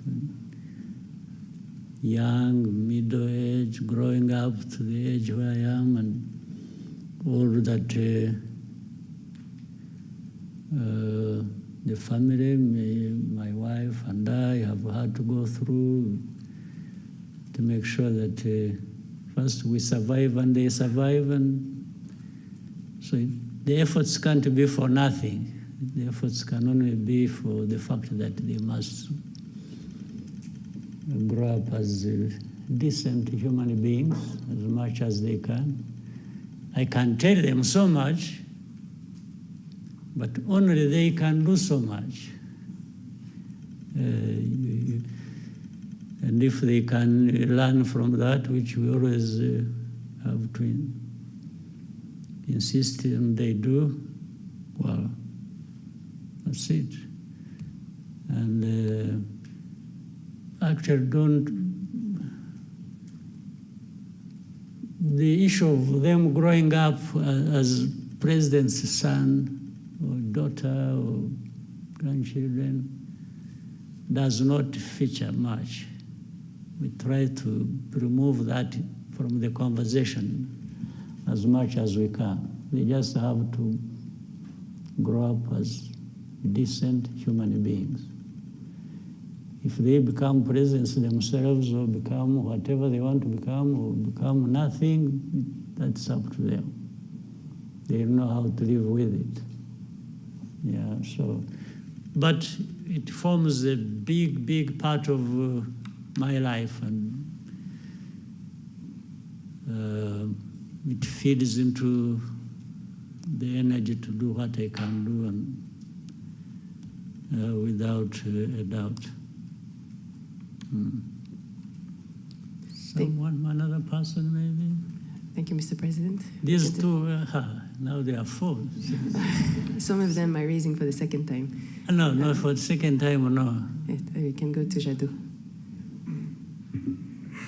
Murakoze nyakubahwa Perezida wa Repubulika. Biriya abantu mwagarutseho nyakubahwa Perezida wa Repubulika muri iyi minsi, ahubwo nyuma ya COVID biragaragara ko intambara zishingiye ku kwigwizaho imitungo zongeye kuba nyinshi.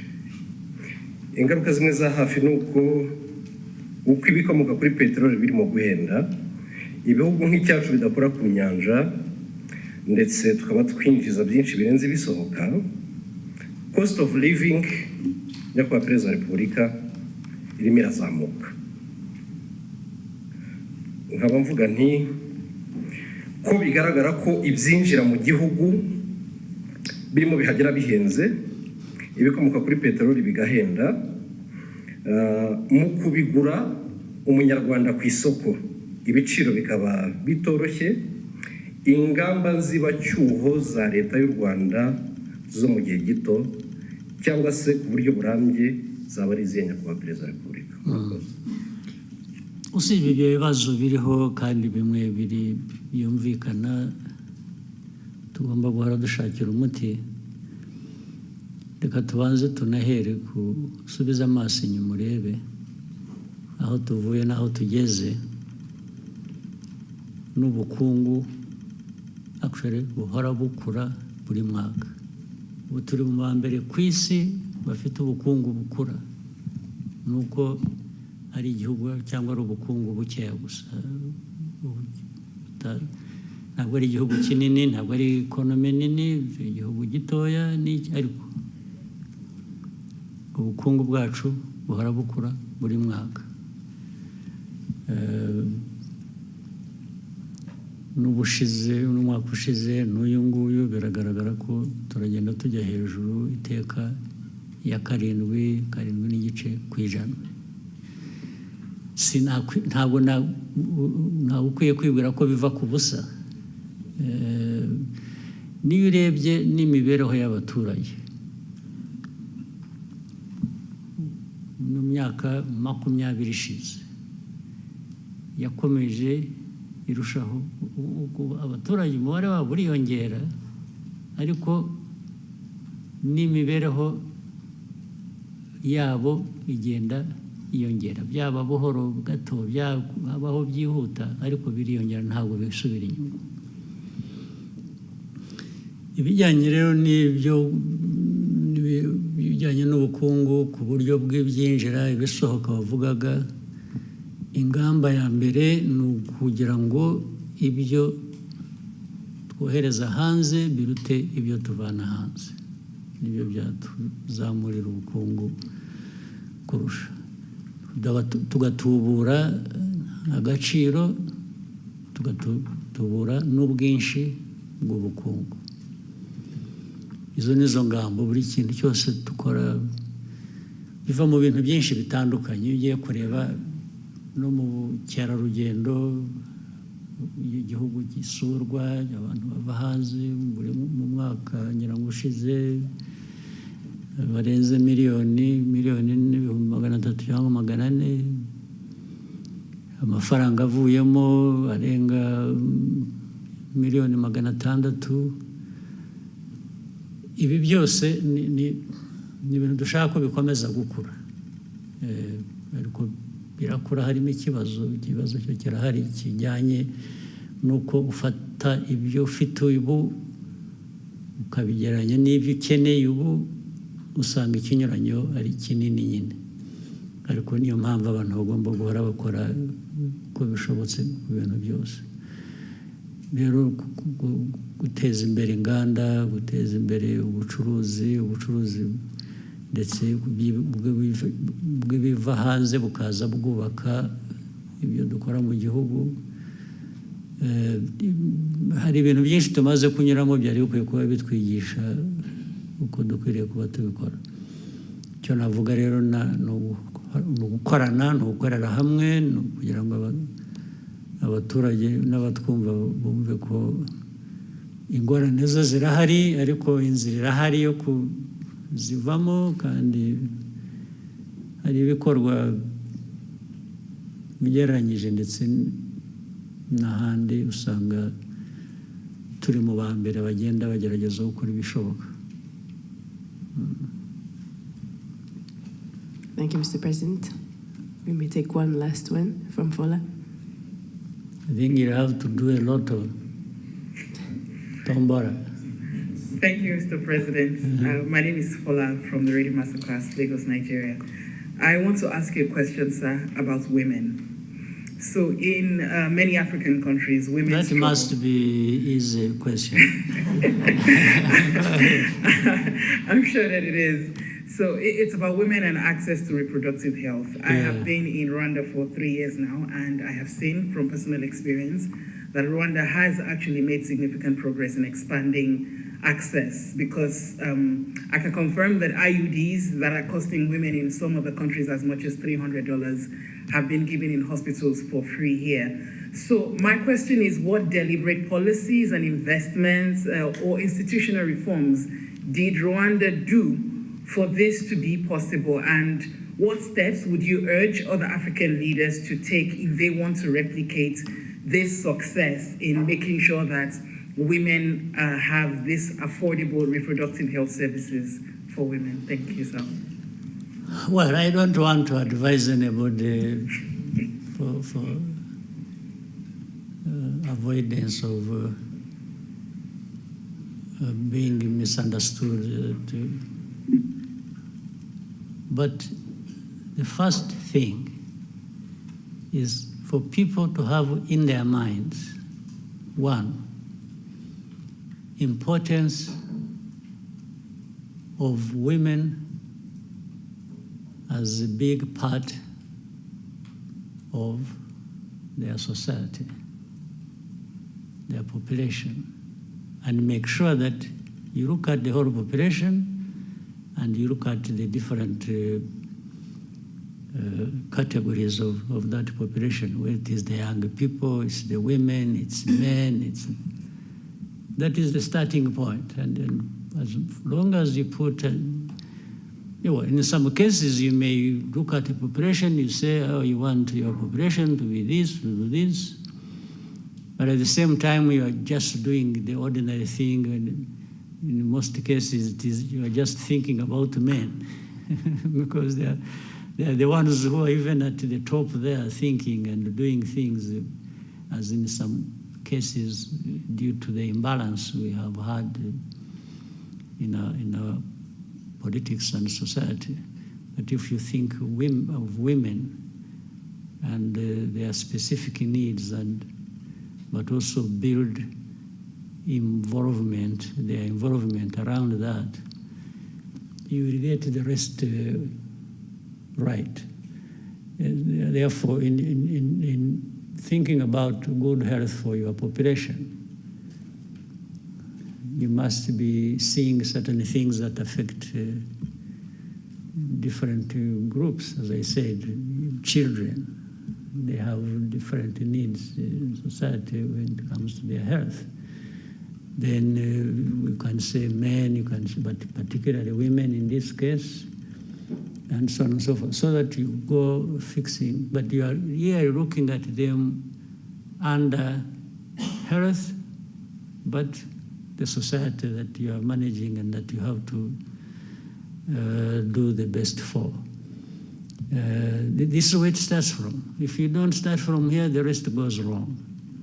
Yes, and so for those who would want to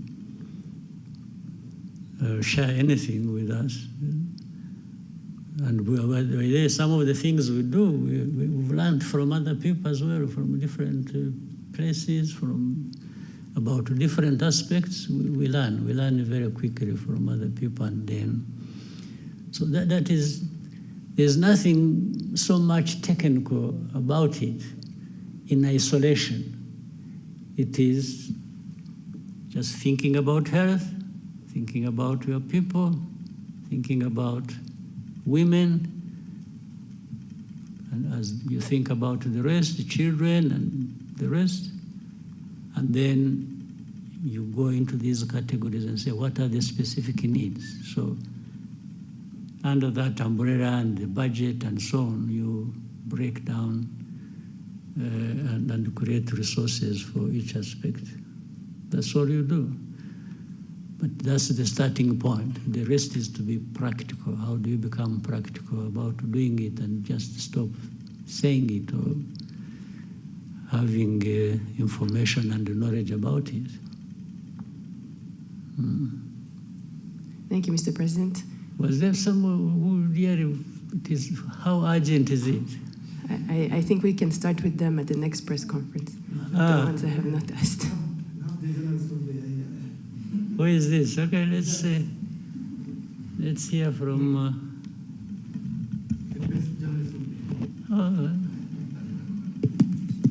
Who did want to hear from that? Murakoze nyakubahwa Perezida wa Repubulika. Mfite ikibazo kimwe nshaka kubabaza mpagaze kandi mbashimire murakoze cyane. Nyakubahwa Perezida, mu minsi ishize twabonye intumwa z'i Burundi mu gisirikare n'iza leta zitabira ibikorwa byabereye n'aha ngaha. Ejo bundi tubona impunzi z'abarundi zitaka ubushake zisubira i Burundi.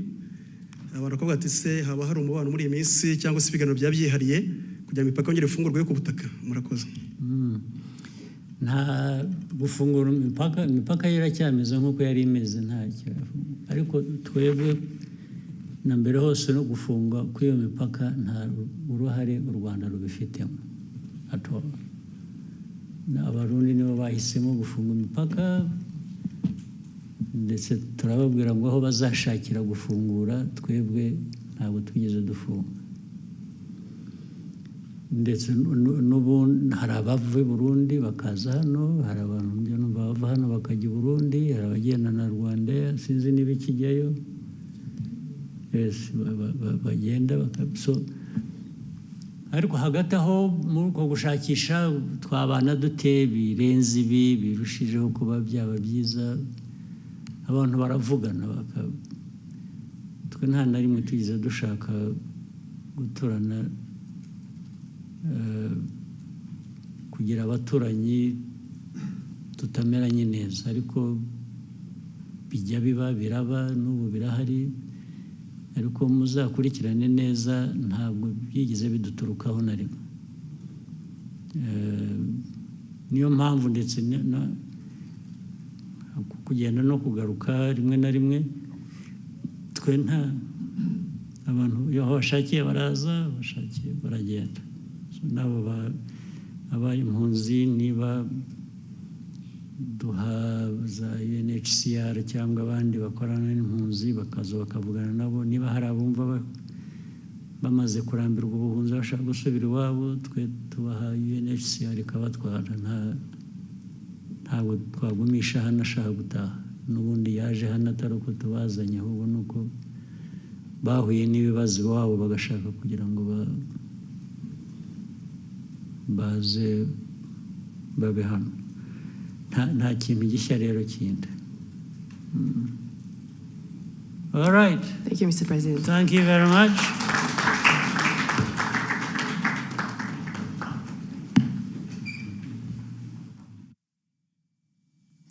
Naha